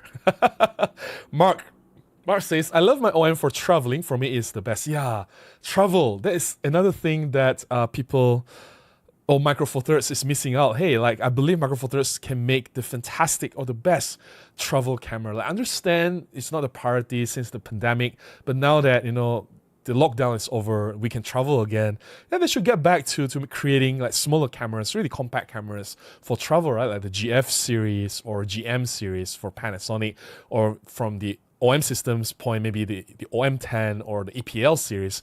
Those will really be great cameras for travel.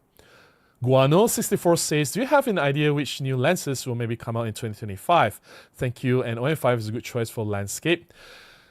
I have no connection to OM system. They basically cut me off and they ignored me even when I was the ambassador. They don't even communicate with me, which is kind of sad.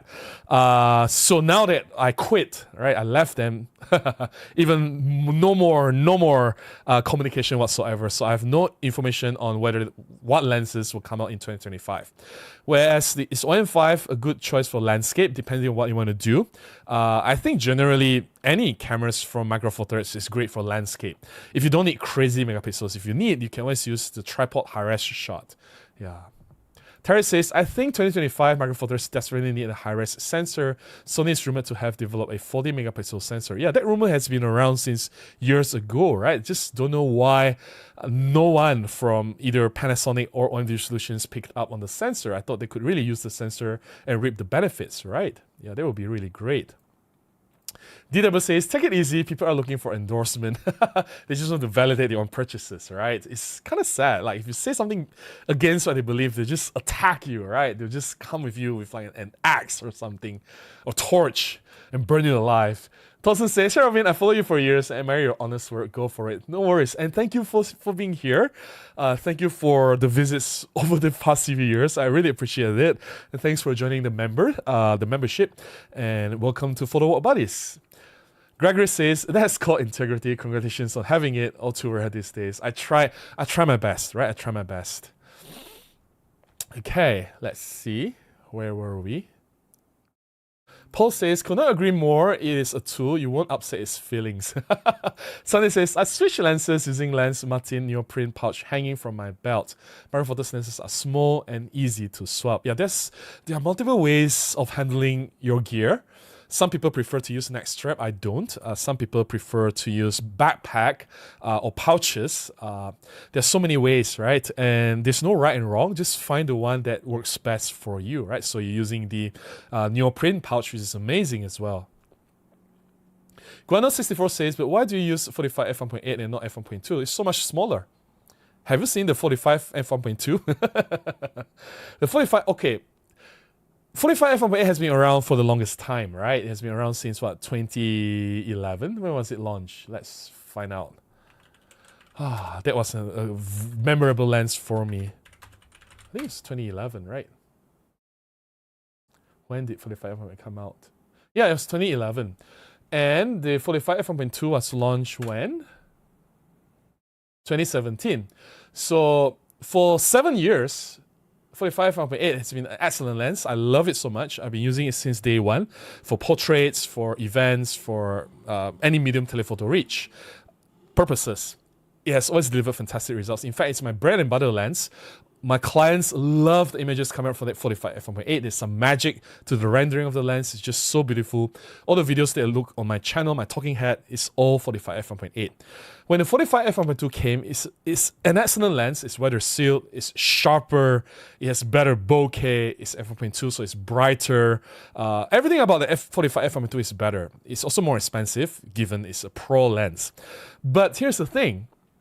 I'm already so happy with the 45 f1.8. I see no reason to go for the 45 f1.2. It's the same reason why I'm so happy with my Macro Four Thirds. I don't need to go to full frame or other formats. You get what I mean? And when I look at my images at 45 f1.8, I ask myself, do I wish it's better? No. Is it sharp enough? More than enough. It's super sharp. Is the bokeh beautiful? So beautiful.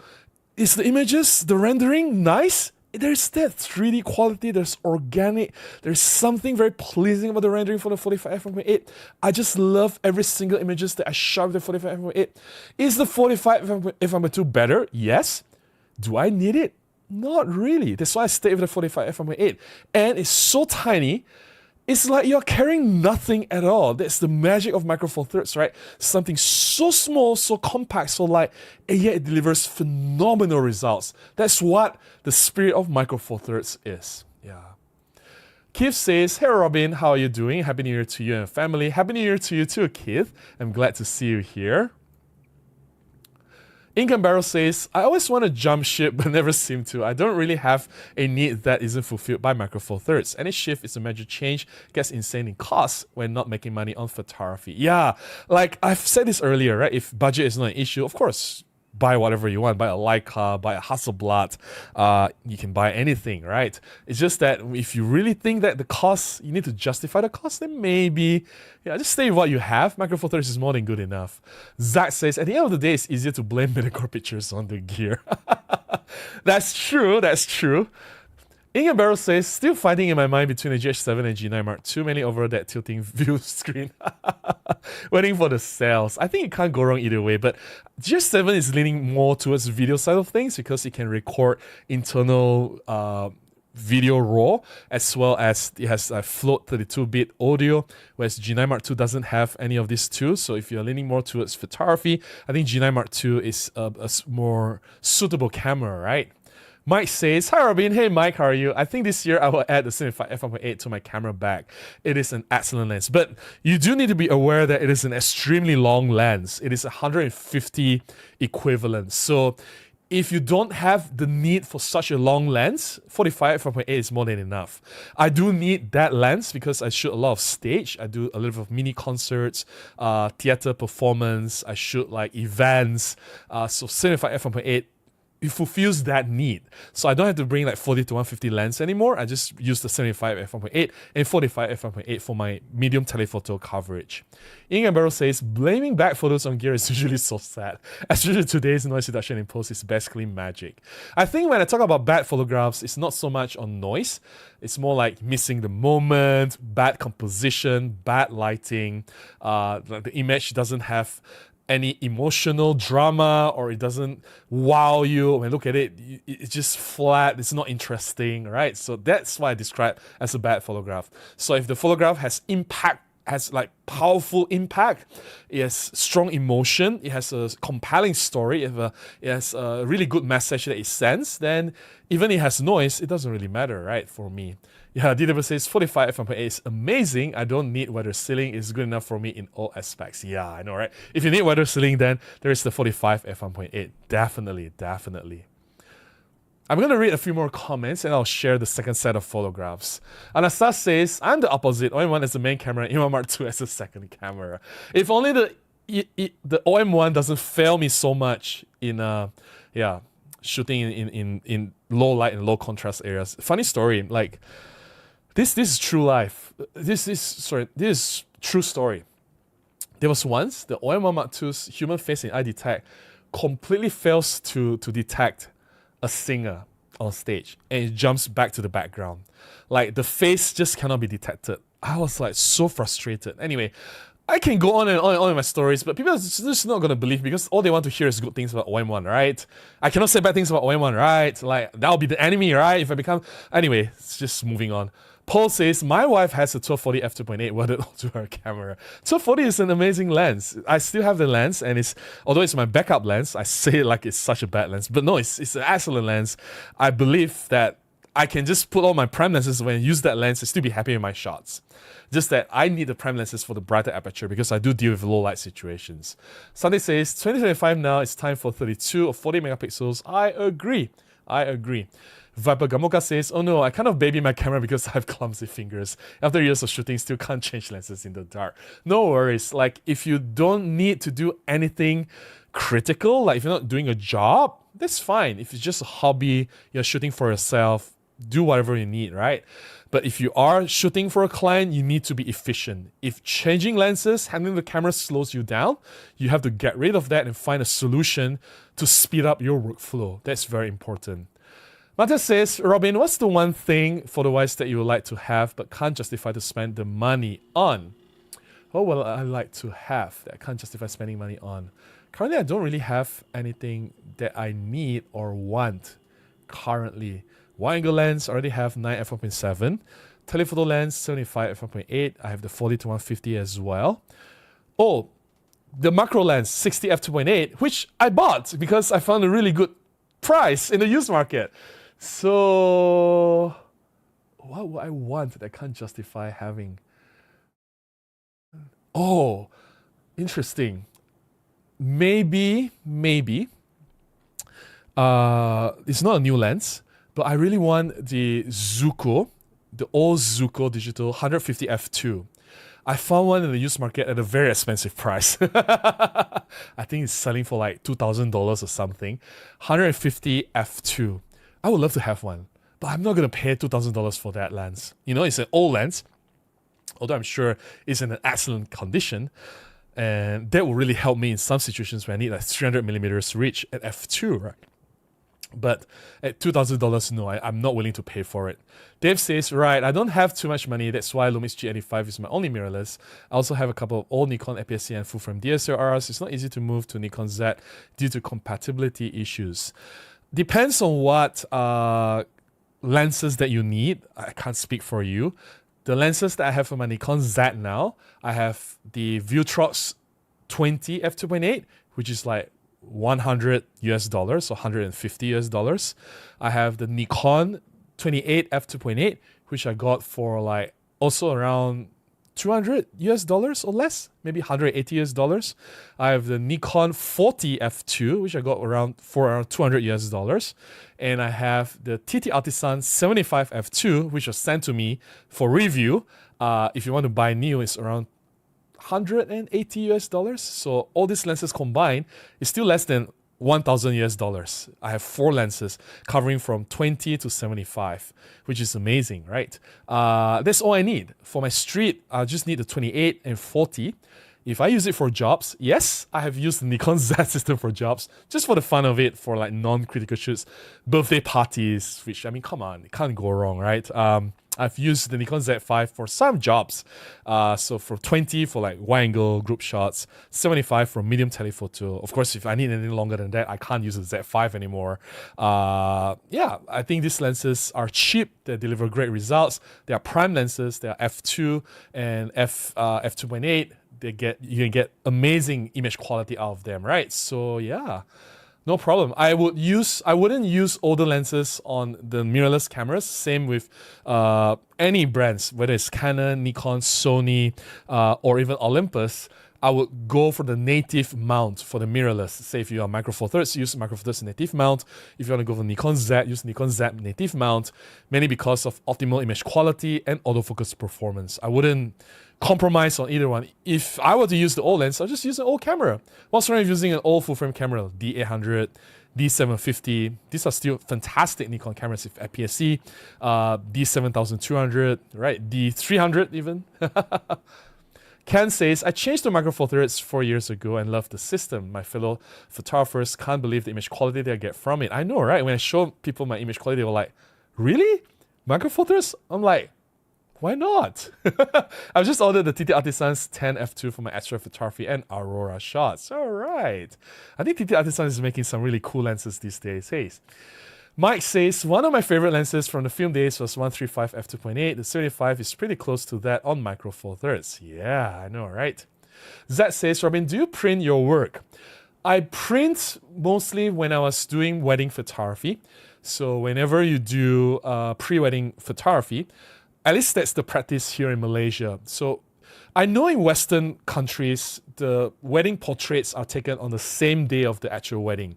But in Malaysia, it's different. The portraits are taken before the actual day wedding. So we have this thing called pre-wedding sessions where we go to various locations, whether it's studio or outdoor. So I don't have a studio, so I do mostly of my pre-weddings outdoor. So we'll take by the beach, at the park, on the streets. We'll take some nice portraits of the couple, and then we'll print a book.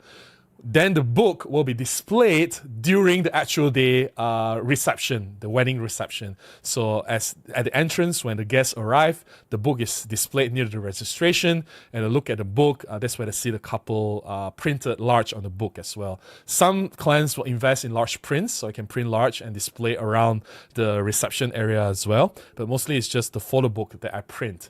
That's the most that I've printed. I've printed, I don't know, it must have been 100 books or close to 100 books in many years that I've done my weddings.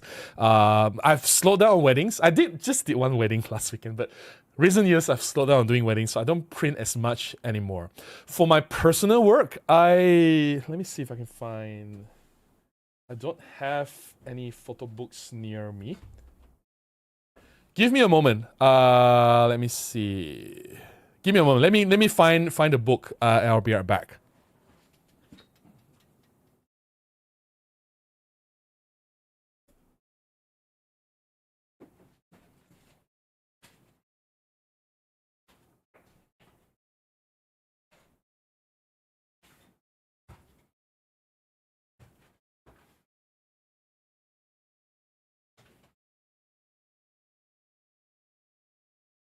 Okay, I'm back. It's with my books. So where's the camera? Okay. So basically, these are the books. So this is the smallest one that I have. Right. So I print my personal projects on these books. Right. So yeah, these are zines that I make for myself. Right. There's a cat there. Cat. Street photography stuff. Just for personal consumption and maybe showing to friends. Right. I do have a few more here. That's the bigger one. Right.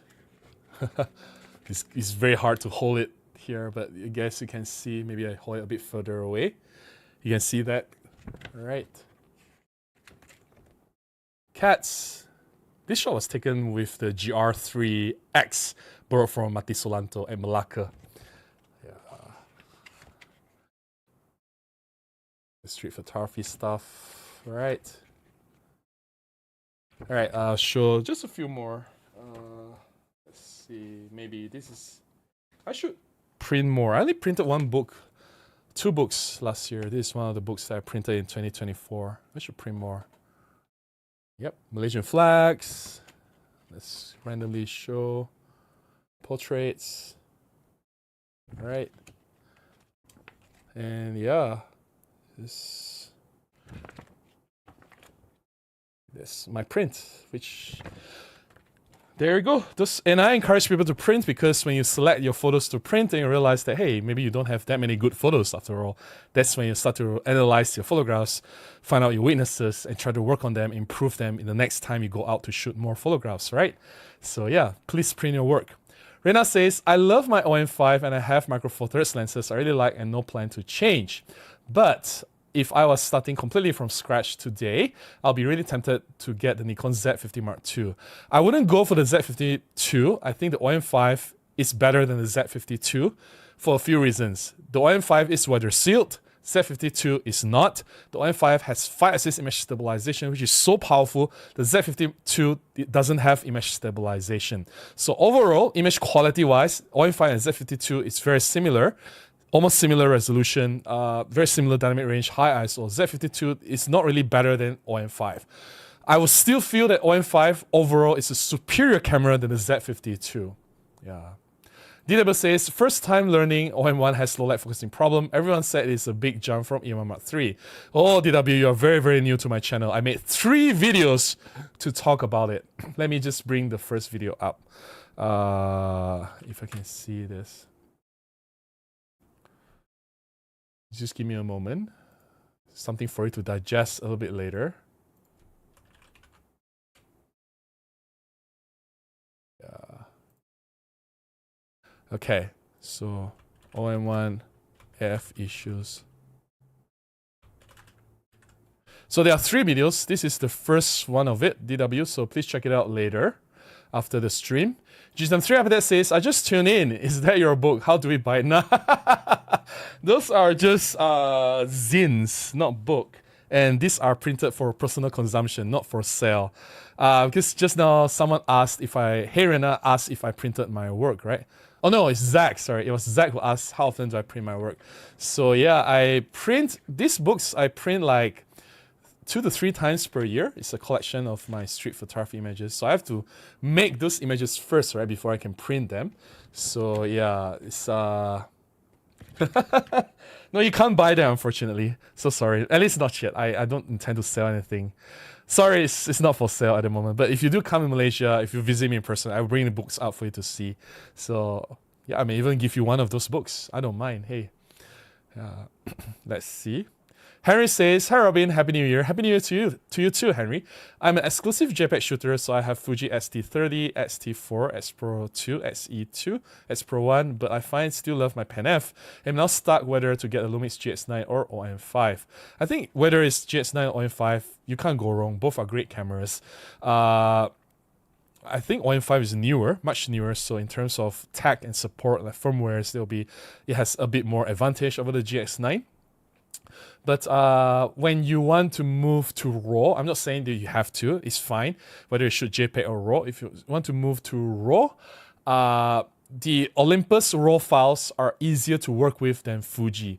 Because the reason is Fuji is using the X-Trans sensor, so most of the post-processing softwares or photo editing softwares, they can't optimize or extract the full quality of the X-Trans RAW files, whereas the Olympus, the image sensor is using the Bayer, typical traditional Bayer sensor, right?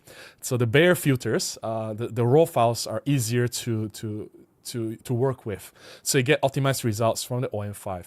So because of that, colors, the image, what you call it, tonality, contrast, if you play the RAW file, you might get better results from the OM5 or even the Pen F compared to the Fuji. But of course, if you shoot JPEG, no difference, and you have all those benefits of film simulations, right, from the Fuji, which you probably would love. Thank you so much, John. Appreciate that. Slam says, thanks so much for all these tips, Robin. I should really focus on the cost and weight advantages in all these other genres, but then again, the Japanese corporation mindset is a very slow machine to change. I agree. It's quite frustrating working with them because they have a certain way of doing things and they're very fixated on their values or their beliefs. Sometimes it's just so hard to convince them that, hey, you know, the world is changing. If you don't change, you're going to be left behind, right? So yeah, John says, Happy New Year, Robin. Happy New Year to you too, John. Sorry I got to this late. No worries. I'm just glad that you are here. I've spent the last year reviewing my photos and working on a portfolio of no more than 100 from 2005 to today.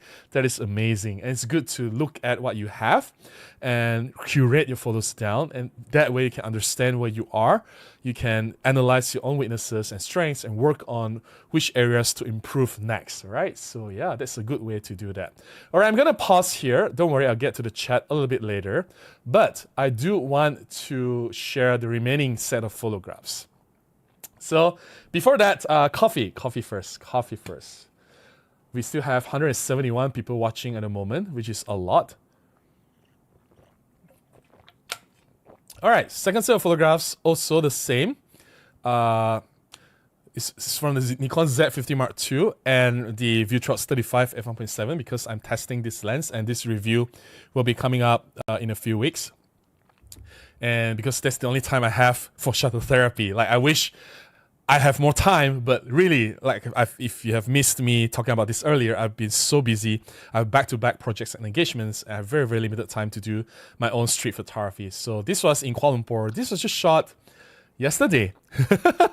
Like, literally I just shot this yesterday. So yeah, funny story. I enabled pre-capture, or if you're in with Olympus, is pro capture mode on the Z52. So this was shot on the pro pre-capture mode, which is really, really interesting.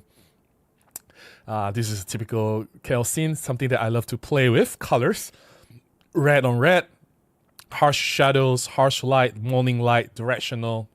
I love bright, bombastic colors. You all know that already. Things that I like to do with my street photography. Roti canai. Everyone loves roti canai in Malaysia. Oh, this was not shot yesterday, by the way. Sorry. This was shot on Tuesday. Not yesterday. This was on Tuesday. So yeah, roti canai.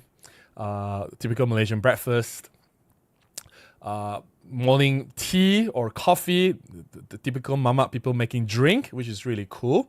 Right, I just love the layering of this. There's people in front as the foreground. They're making some exchanges. They're passing each other something in the plastic bag.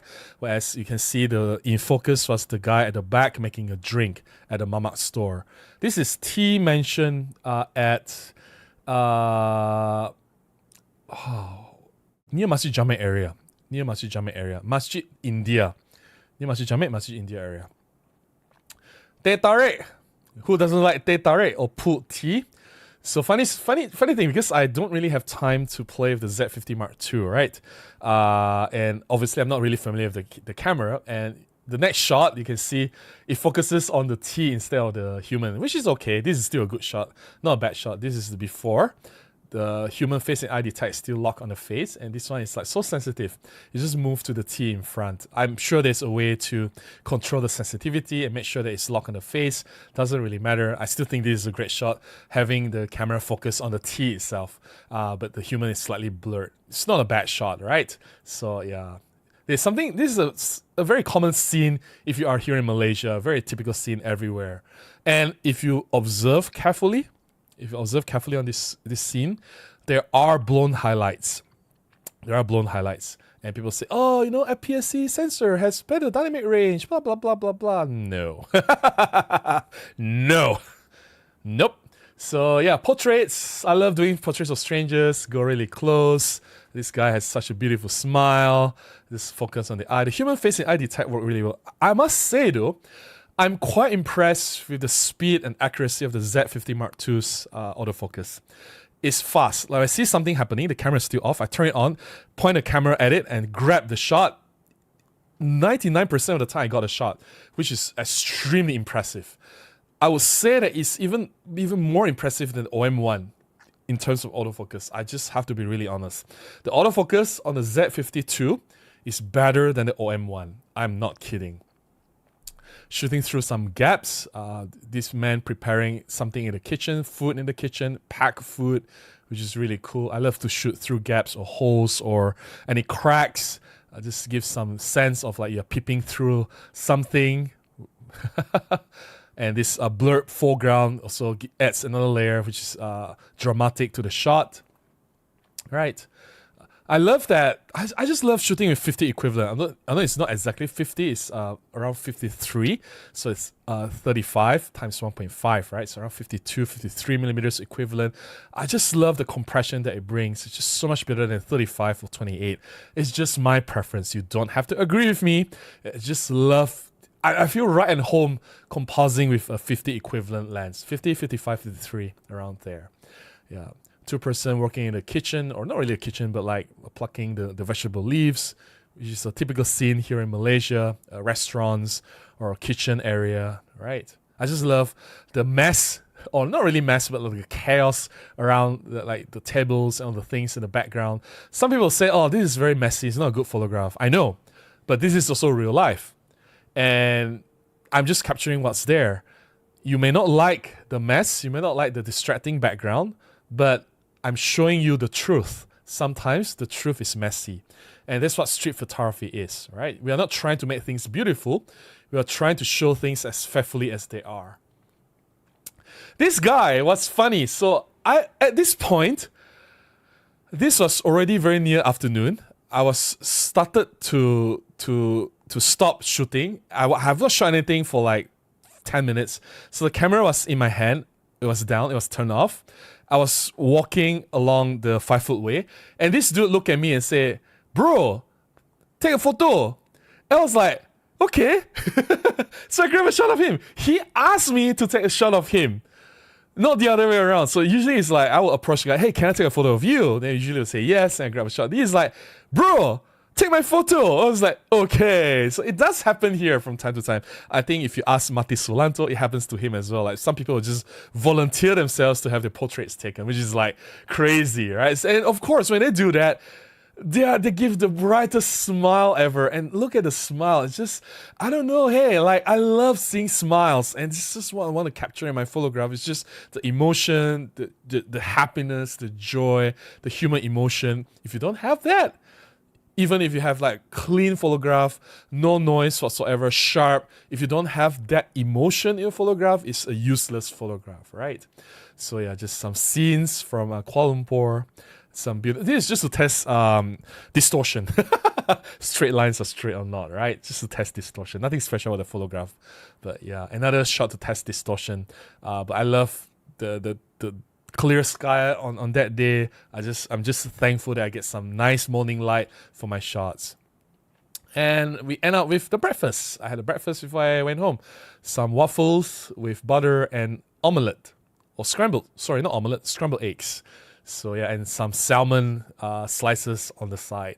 So that's my breakfast on Tuesday morning. All right, so I hope you guys enjoyed the shot. I know the series is quite short. There are actually a few more photographs I haven't processed yet.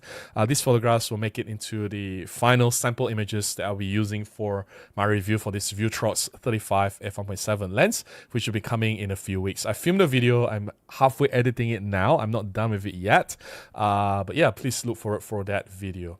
All right, I'm gonna drink some water and then coffee and then get back to the remaining chat before we close the session. All right, and coffee. Coffee is life. How can you not love coffee? Okay, where were we? Let's get to the members chat. Jitam Trap that says, so like 2 to 3 times per year we can buy. I'll consider selling those books, but there's no way for me to get the book out without the price being inflated because of the delivery to overseas, right? You get what I mean? And I don't want to sell like $50, $100 book. I want to keep the cost down. And it's just impossible to keep the cost down. And I don't want you to buy the book and feel like it's overpriced, because if it's going to be $50 for a zine, it's going to be overpriced, right? So I don't know. Let me figure things out yet. Like if it's just in Malaysia, it's easy. The shipping cost is just a few ringgit, or it could be just $1 shipping cost. So I can sell the zine for $10 and shipping cost is just $1, right?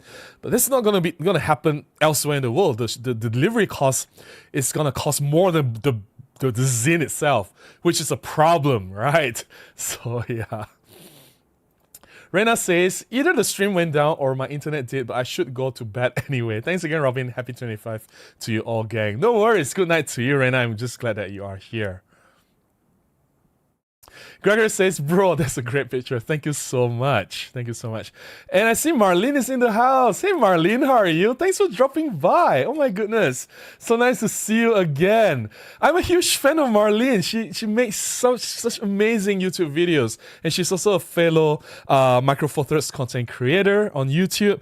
She does more videos on Panasonic side of things, which is fantastic. I learned a lot from her. So do check out Marlene's YouTube channel if you guys have not. Thanks for dropping by, Marlene. Marlene, Happy New Year to you! All right, let's get to the other chats. Edward says, usually I travel for months, so I prefer to take two camera bodies like EM1 Mark II and EM5 Mark III with some prime lenses and a 12-40 f2.8. I really appreciate the small size and the lightweight. Yeah, for travel, we definitely prefer something much smaller, more compact, minimal in footprint, so much easier to carry around, right? We have a super chat. Thank you so much, Immutable Deal. I appreciate the support. DW says, I enjoy using the Z50, but was restricted to a few lenses only. Nikon has no intention of developing APS-C into an independent pro-level system. Then you can look into third-party options, right? We have like Vuetrox, we have TT Artisan, we have 7 Artisan, we have a lot of other options where, yeah, they can be really cool. They're not expensive, and yet they deliver great results, right? Gregory says, everyone has to go to Kuala Lumpur to pick up theirs. That is just so cruel. Inga Barrow says, consider secondary publishers like Amazon when publishing and shipping get problematic or even shipped to you. Yeah, but the cost is just going to be ridiculous, right? When you go to Amazon, it's just going to be crazy. Yeah. Let's see. John says, your honesty is what makes you such a great content creator and never change. I appreciate that, John. Thank you so much. T-Bone says, hi Robin, the 45 f1.8 is weather sealed. No, it's not. The 45 f1.2 is weather sealed. Sage says, I want to upgrade my Olympus f1.8 prime lenses. Do you recommend the Lumix Leica models? Say 25 f1.4, is it good? That is a very dangerous question to ask, because the last time I made a full comparison between 25 f1.8 and 25 f1.4, there was a nuclear war. World War III broke out, and I was the one that suffered the damages. Like, no, I'm gonna skip this particular question. I'm sorry, I'm just gonna skip it. It's not worth the consequences. John says, I still dream of Foveon sensor in Micro Four Thirds body. I have tried the Foveon sensor. I did a video before on the Sigma DP, DP2 if I'm not wrong, the Quattro. The concept is great. I think the resolution is fantastic. But, man, that is like the slowest camera ever in the world. Like, you take one photo, it takes like 10 seconds of processing and saving into the card. Reviewing the photo is a pain. Autofocus is not great. And everything is just so slow. Like, my goodness, you need to have the patience of a Buddha to operate that camera. So like until they can speed up the process, I'll say stay away from Foveon, please. Mark says, the new Formula OM1 is very good. OM1 with the 300 f4 locks on birds in flight. I don't shoot birds, sorry. And from a lot of people who test it, and I've also quickly tested it, the problems that I reported initially, single autofocus, low contrast, low light, the problem still persists. Tate says, hi Robin, happy belated birthday, happy new year. Thank you so much, Tate, and happy new year to you too. Gregory says, hi from Moscow, I bought the 825 f4 for my OM1 Mark II. Congratulations, Gregory. Happy new year to you. Dave says, I know some commercial photographers that use old Canon lenses on RF mounts, and if they're fully satisfied, it's much more complicated to do the same on Nikon Z. But the old Canon lenses are so bad. Like, the resolution is so bad. Like, how are you satisfied? Like, my goodness, if you have used M Zuiko lenses and compare with the old Canon lenses, it's like night and day difference in terms of quality. Like, I will never be satisfied with the old Canon lenses. But having said that, the newer Canon RF lenses, my goodness, man, that's a different story. And that's worth the upgrade. Tate says, love my Micro Four Thirds. I'm sticking with my all new EM10 Mark III and EM1 for 2 years to learn the system before updating to OM1 Mark II for the 60 megapixels is more than enough as a hobbyist. Yeah, the EM1 original is fantastic. I've made so many videos talking about it and I still love using it today. Even if I were to use it for jobs, I think I can still deliver great results. Yannis says, can't buy any camera that lacks image stabilization in 2025. I know, right? Yeah, I'm going to be honest during my sharing on the Z52. If it has image stabilization, it would have been perfect. I would have even bought one if it really has image stabilization. But it doesn't. Too bad. I can't lie, right? I just have to be honest. It is a big step backwards to my photography and to everyone's photography as well. David says, Happy New Year, happy belated birthday. Thank you so much, David. Happy New Year to you too. Good morning from Philadelphia and good evening to you from Malaysia. I just added 25 f1.2 to my collection and now have most lenses that I want.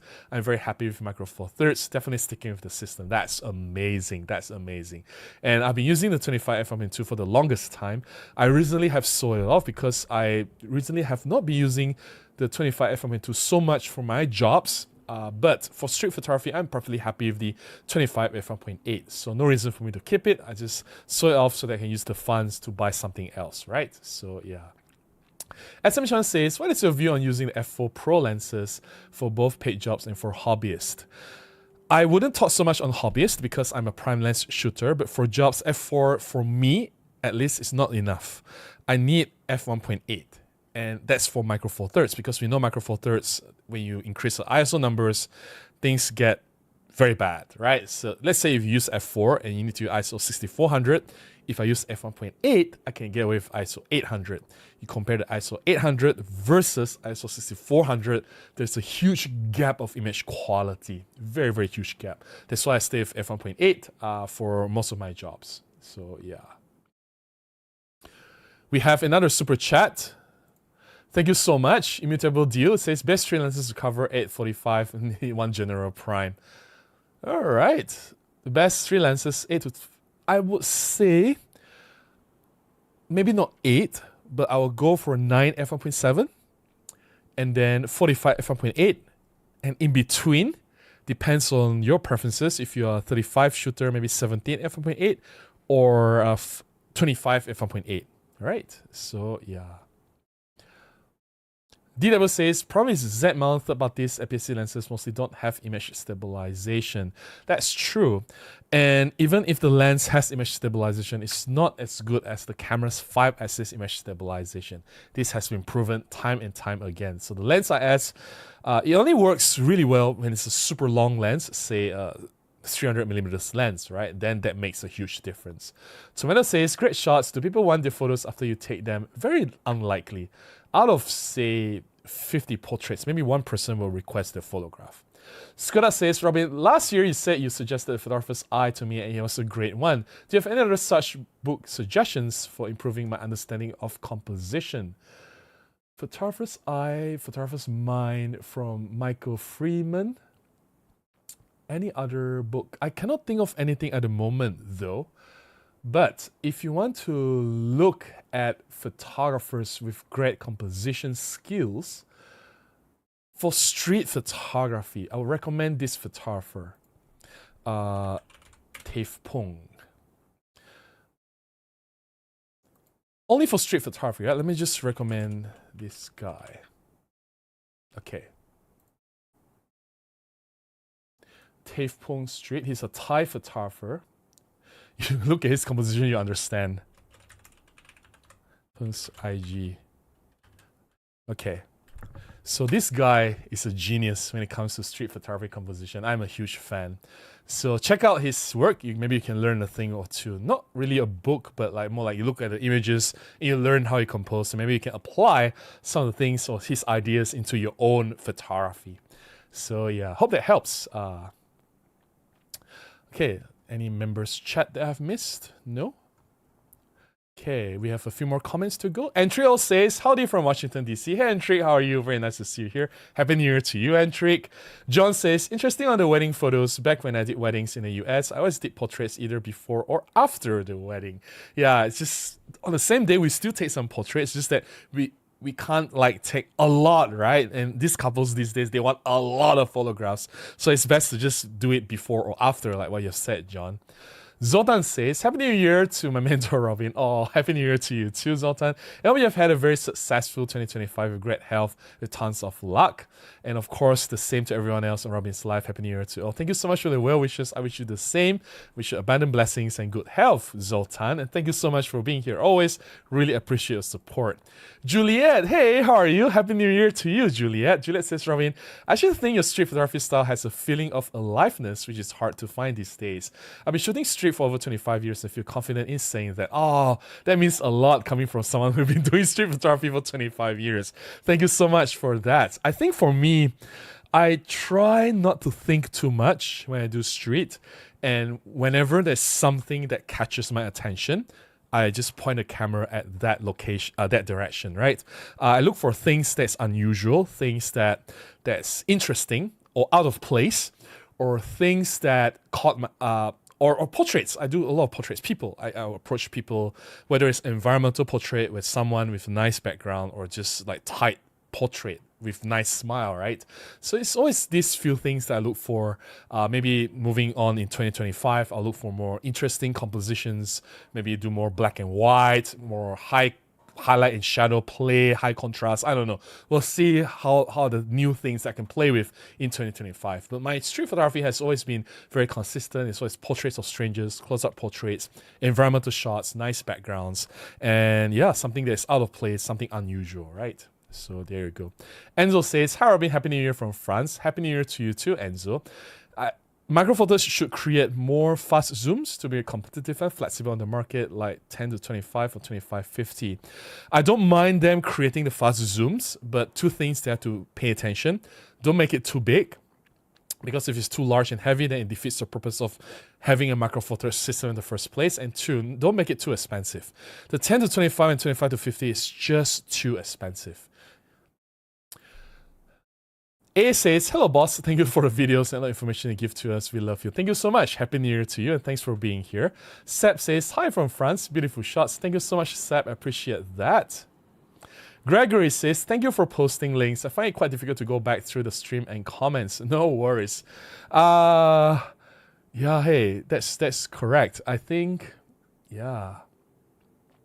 And this chat will disappear, right? I mean, you better save it first. The chat will resume like 12 hours or 24 hours later when you have to go through the chat. So sorry about that. Let's see.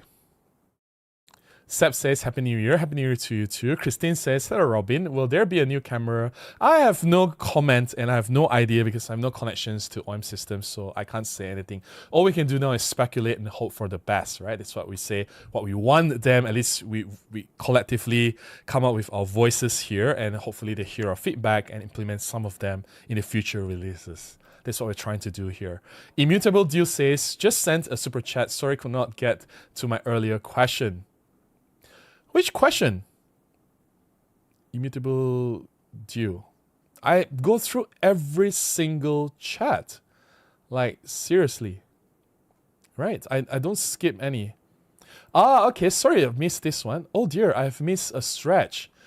Oh gosh, I missed a stretch. So sorry about that. I just saw this stretch. I missed it. So sorry about that. Okay, let me get to you. Does Malaysia celebrate Chinese New Year if so food and dessert is commonplace? Yes, we do celebrate Chinese New Year in Malaysia. It's a huge thing here. We do have a lot of Chinese in Malaysia. What food and dessert is commonplace? We have a lot of noodle dishes. Dessert, we have a lot of herbal drinks. We have a lot of ice kacang in Malaysia. It's very famous. Or cendol, it's one of the famous desserts here. Wow, I missed a stretch. Let's see. Let me try to get to as much as I can. Paul says, have you ever been refused a job due to equipment you use? No, never. Because my clients approach me when they look at my portfolio. So usually when they come to me, they already agree with my shots. They want my shots or my style of photography. That's why they come and talk to me. Yeah, it's very important for you to sell your results, not your product, because that's the problem. A lot of people sell themselves as photographers. They make promises, but no, sell your results, show them your results, show them what you can do. Then it's easier for you to negotiate or talk to the clients. Dave says, thank you for finding my missed comment and thank you for understanding that there are enough people who don't have money to upgrade or change system every year. Not every vlogger says that. Yeah, I'm one of them, right? I don't have enough money to change systems every year. Yes, I love the 75 lens so much as well. You guys are talking to each other, no worries. It's so razor sharp, I agree. George says, Happy New Year. Happy New Year to you too, George. Is there a maximum number of pixels that micro four sensor can have? Nope, I don't think so. If a tiny sensor in a smartphone can have like 100 megapixels, why can't a large, much larger image sensor like micro four thirds have, say, 40 megapixels? This interesting says, Robin is on fire today. I try my best. Paul says, I should Panasonic. My preference is Hasselblad. I don't have that much money. Hasselblad is amazing. Like, I wish I can afford Hasselblad. Hey, Justin says, the equivalence argument is just confirmation bias for full framers. Nobody tells them that the f1.8 full frame lens is equivalent to f1.6. I know, right? At the end of the day, to me, the equivalence argument, I understand it's important for us to match different systems, but at the end, what matters, all that matters is results. If you can get the shots, if your clients are happy, that's all that matters, right? If you are not a professional photographer, if you are a hobbyist, are you happy with your shots? If you're not happy, why? Instead of worrying about equivalence or equipment or gear, obsessing about technical perfection, maybe you should work on yourself as a photographer, getting the better shot, improve your skills, right? Call Center Cat says, I picked up the EM10 Mark II a month ago with the kit lens. It still takes good photos. It's more than good enough for hobbyists like me. Yes, EM10 Mark II is fantastic. It's a fantastic camera. Ken says, not to jump from Micro Four Thirds, it's getting me everything I need. Of course, like I said, sufficiency, right? If it's good enough to do what you need, then why upgrade or change system? This interesting says 2025 organize more collab projects, more creative projects, less gear, better time management. Yeah, shoot more, right? Do more, have more projects. That's how you improve as a photographer and get better photographs. Jesse says, hi Robin, have you tried the OnePlus phones with Hasselblad lenses? I love mine. It doesn't replace my A9 Mark II. It's nice for times when I want to grab a fast photograph. I'm sure you haven't seen my photo, Robin Wong OnePlus. Not the latest, but this is OnePlus 11. I did this 1 year ago. OnePlus 11 review. There you go, Jesse. Check out this video if you have not done so after this stream. Okay, let's get to the members chat. Gregory says, review Robin's other videos. Members only to learn a lot about composition. Nasi goreng. Oh, we have another super chat. Long Rider, thank you so much. Appreciate that. Really, really appreciate that. Appreciate the support and love that you guys have shown me. Let me get back to the comments that I've missed. There's a stretch. I'm so sorry. Dev says, my clients usually don't complain about a noise, except for one groom that noticed a noise on some of my portfolio pictures. His father was a photographer. Ah, I see. I typically, well, because it's a portfolio, right? You can cherry pick the kind of shots that you want to put. So my shots on my portfolio are usually very clean. But of course, when I meet the clients, I'll show them a full spread of like photographs that I deliver. That's when I tell them that, hey, you know, these are the kind of shots that I take. Like, are you happy with them, right? This is when you talk to them more honestly. Gorky says, hello, sir. Please say something about OM System OM1. It is my backup camera. I've said a lot of things about the camera, right? If you have not seen my videos, maybe you should check out some of the videos that I've posted. John says, my resolution is only to start publishing my images. I've started systematically in Instagram, but also YouTube as photo films. Yeah, that's true. I think it's good to get our work out there to be seen by a wider audience. That way you can get some feedback from the audience as well. So you can get constant engagement from people who tell you what they like. And maybe, I'm not saying that the opinion for other people are important, because sometimes you shoot for yourself and you have to be very sure of what you're doing. Sometimes validation from other people is just validation. They're just telling you things that you want to hear. But having an audience is nice, because I believe photography is meant to be seen, right? So having an audience is a very nice, rewarding thing. So putting your shots out there is very, very important. Chuck says, happy 2025, Robin. Hey, Chuck. Happy New Year to you too. Henry says, I'm also stuck between getting an Olympus 70 f1.8 or a DJI 15 f1.7 for my Pan F. Robin Wong, 15mm f1.7. Let's see. Okay, I've done a video to compare 15 1.7 Panasonic and Olympus 70 f1.8. Panasonic 15 mm f1.7 versus Olympus 17mm f1.8. So, Henry, check out this video if you have not done so. Alright.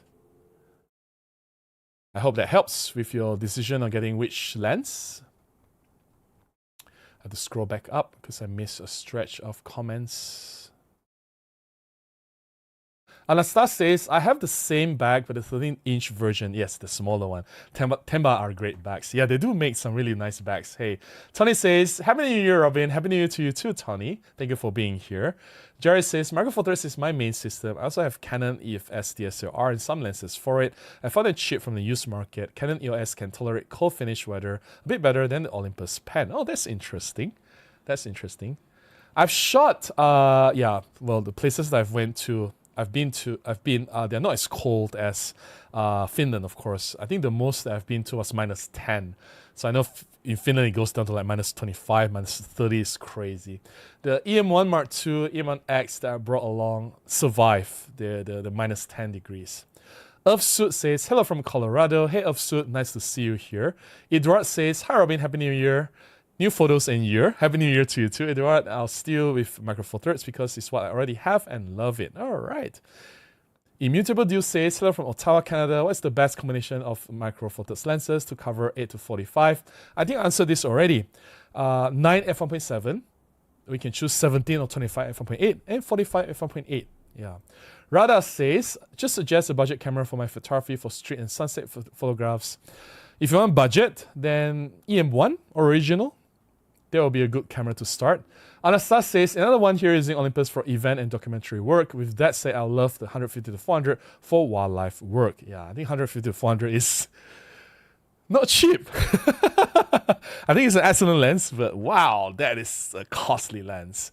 Hui Serafin says, a little late. Happy New Year. I'm simple as an OM5 Mark II with a current sensor, but metal body would be fantastic. Well, if they would have listened, I don't know why they don't listen. But anyways, stop complaining. Zodan says, Robin, I don't want to change systems because I already invested in Micro Four Thirds lenses and I love the system anyway because of the available optics and the quality of the Zuiko and Lumix Leica lenses are superb. That's true. Lenses are important and I think a lot of people miss the point. They keep chasing new cameras, but they don't upgrade their lenses or they don't pay attention to the lenses that they have. And they're limited. What they can do is actually limited by the choices of the lenses, right? So having better lenses will actually improve your photography as well. Edwin says, cool, my wife's native language is Hokkien. Yeah. What's the Hokkien? What is Hokkien lang? Tapi what is Hokkien wa? If you can understand that. Dave says, some vloggers that are not ambassadors of any brand act like ambassadors of all brands by denying an idea that manufacturers can do something wrong and some newer models are worse than older ones. That's true, hey. Like, I wish that newer models can improve everything across the board, but sometimes that's not the case, right? And that's when I think I'll only complain if that problem that I found affects my work and it affects my delivery. And the problem in the OM1 is very real. Yeah. Marlene says, Happy New Year, Robin. I love seeing your street phototherapy sessions. It shows us so much about other cultures. Thank you so much, Marlene. That makes me very happy and it means a lot coming to you. Happy New Year to you too. Okay, let's see. I think I've covered that stretch that I missed.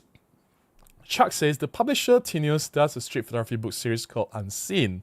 So why not Malaysia Unseen by Robin Wong? I don't think Malaysia is unseen. I think it's pretty much seen.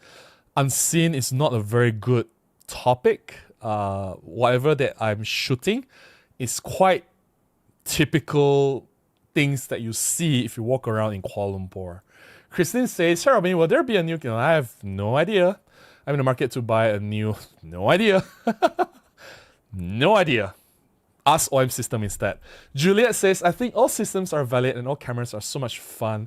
I love Micro Four Thirds, but I also love other systems for simple experimentation. At the end of the day, which one gets out of my way? That's the one. Yeah, I know, right? We should be curious about cameras. We should, as photographers, we should love all cameras, right? I just don't understand. Some people it's like, oh, Canon is better. Oh, Sony is the best. Oh, Fuji sucks. Or Micro Four Thirds is not good enough. Like, really?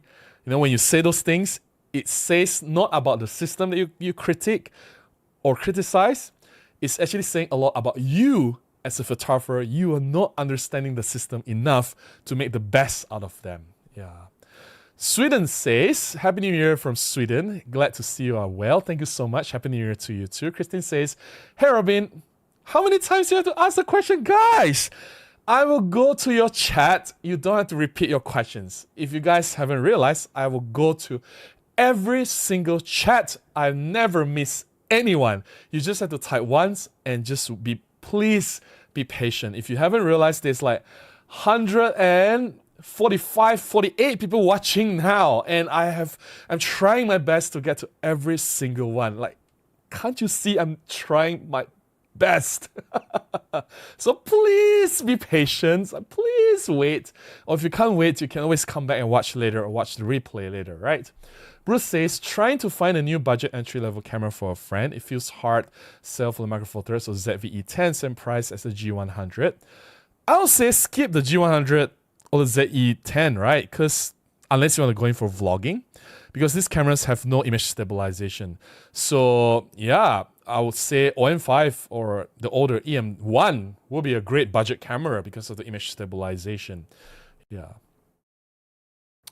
Okay, Sweden Eve says, or Sweden Ove says, question, do you think we can persuade OMG Solutions to make a premium version of the F1.2? I think we've been trying. We've been trying so hard, right? With weather resistance, updated with manual clutch, with lacking, and updated coatings. We've been trying so hard, and we've been voicing this up again and again and again, right? So whether they listen or not, it's not up to us. Zoda says, far as shuttle therapy is great for your mental health, beside the physical health benefits of walking, Robin's inspiration for shuttle therapy, helping overall health and joy. Thank you so much, Robin. Happy birthday. Thank you so much. I appreciate that. And yes, I think shuttle therapy is just a concept that I created. It's a phrase that I coined to encourage people to go out and shoot, right? And use photography as a sort of a therapy. Because every time I pick up the camera, I'm fully focused on taking photographs. I'm trying my best to get the best shots.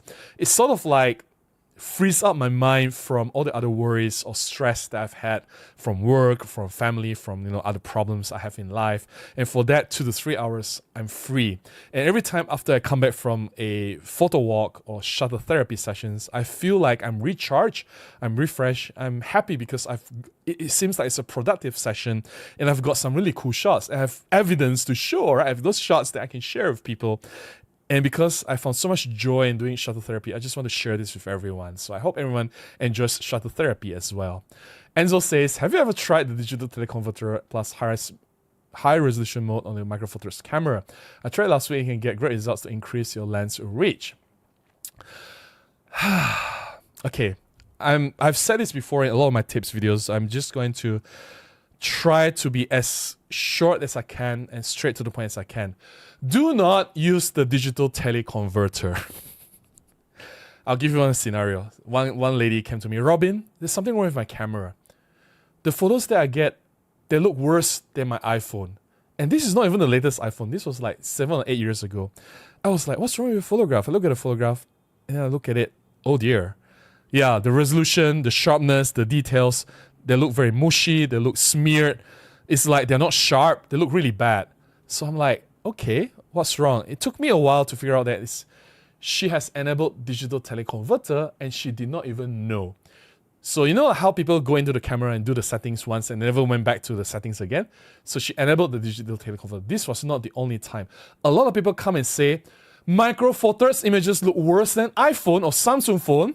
It's because they have enabled the digital teleconverter even without realizing it. Yes, they can compare side by side and the smartphone cameras actually look better than Micro Four Thirds images because of the digital teleconverter. Because when you enable the digital teleconverter, instead of getting 16 megapixels, you are effectively getting a 3 megapixels or 4 megapixel images that is upsized to 16. So instead of getting 20 megapixels, your images is only as good as 5 megapixels. You're losing that much resolution. So do not use digital teleconverter. It is counterproductive to what you actually use. If you shoot RAW, it doesn't really matter anyway.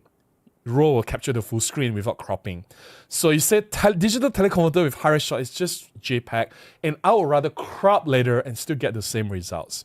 Now, this is a severe crop. You're cropping like more than 50%, like you're cropping in all the way in. It's just a lot of crop. You're losing a lot of details. Please do not use it. And a lot of people come to me, Robin, Why do my focusing boxes look so big? I don't know, people just keep turning it on without knowing that it's digital teleconverter, and it affects the autofocus. It affects their image quality. It makes the image quality worse than iPhone. And there are some YouTubers out there, I don't want to name names because these are important people in the YouTube space doing micro photo photography content saying, oh, tip number 1, use digital teleconverter. I'm like, please don't. Please disable. I've made few videos, my tips and tricks on OMD videos saying, disable your digital teleconverter. Please do not use digital teleconverter. Please, please, please don't use it. Thank you so much. Gregory says, is it after midnight in KL? Yes, it is 22 minutes past midnight. Why haven't you turned into a pumpkin yet? Which reminds me I should be drinking more water. I'll be reading a few more comments and we'll call it a night. I'll read as much as I can because there's like still quite a lot of people here. 139 people. Drink more water. I gotta stay hydrated, hey.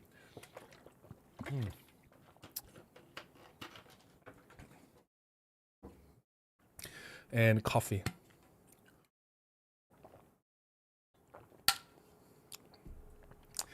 Oh, Zach, you're too kind. If you learn anything today, is that Ravi needs to publish a book.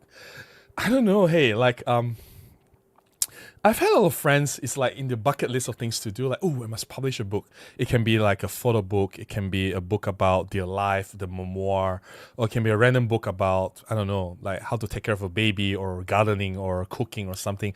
It's like a must-do list. It's like they just want to publish a book for the sake of publishing a book. And I feel that's wrong. Like if you want to do something, you must have something unique to say, right? So, I don't know, book as in a book to write about things, about my life, maybe. I don't think I'm old enough to write a book, or, you know, my life is not, it's barely started, right? Although I do have quite an interesting life to share, stories in my life. Or it's just purely photo book, like, I'm not that egoistic to say that my photographs are that great that, you know, people will want to buy my book, right? So yeah, I gotta find a reason to publish a book. So yeah. WSS the OG says, interesting observation. My cousin and I shot the same scene at the same time.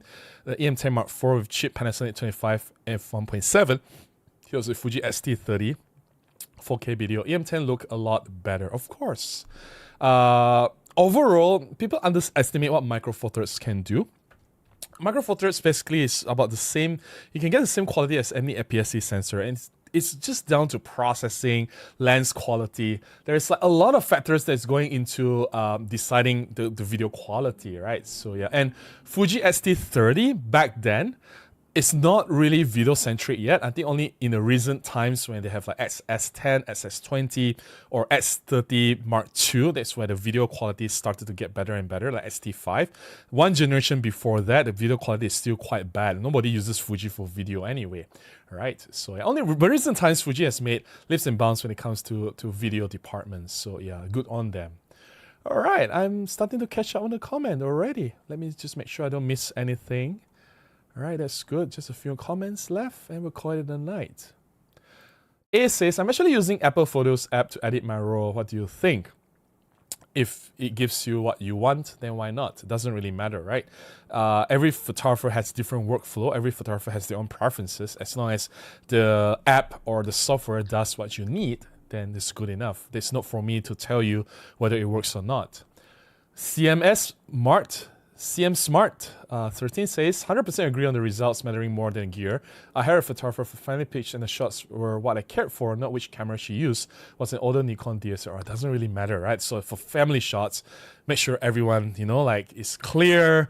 Make sure that the moments, the happiness is captured. That's more important than, you know, like having the latest gear. And any DSLR can still produce excellent results today.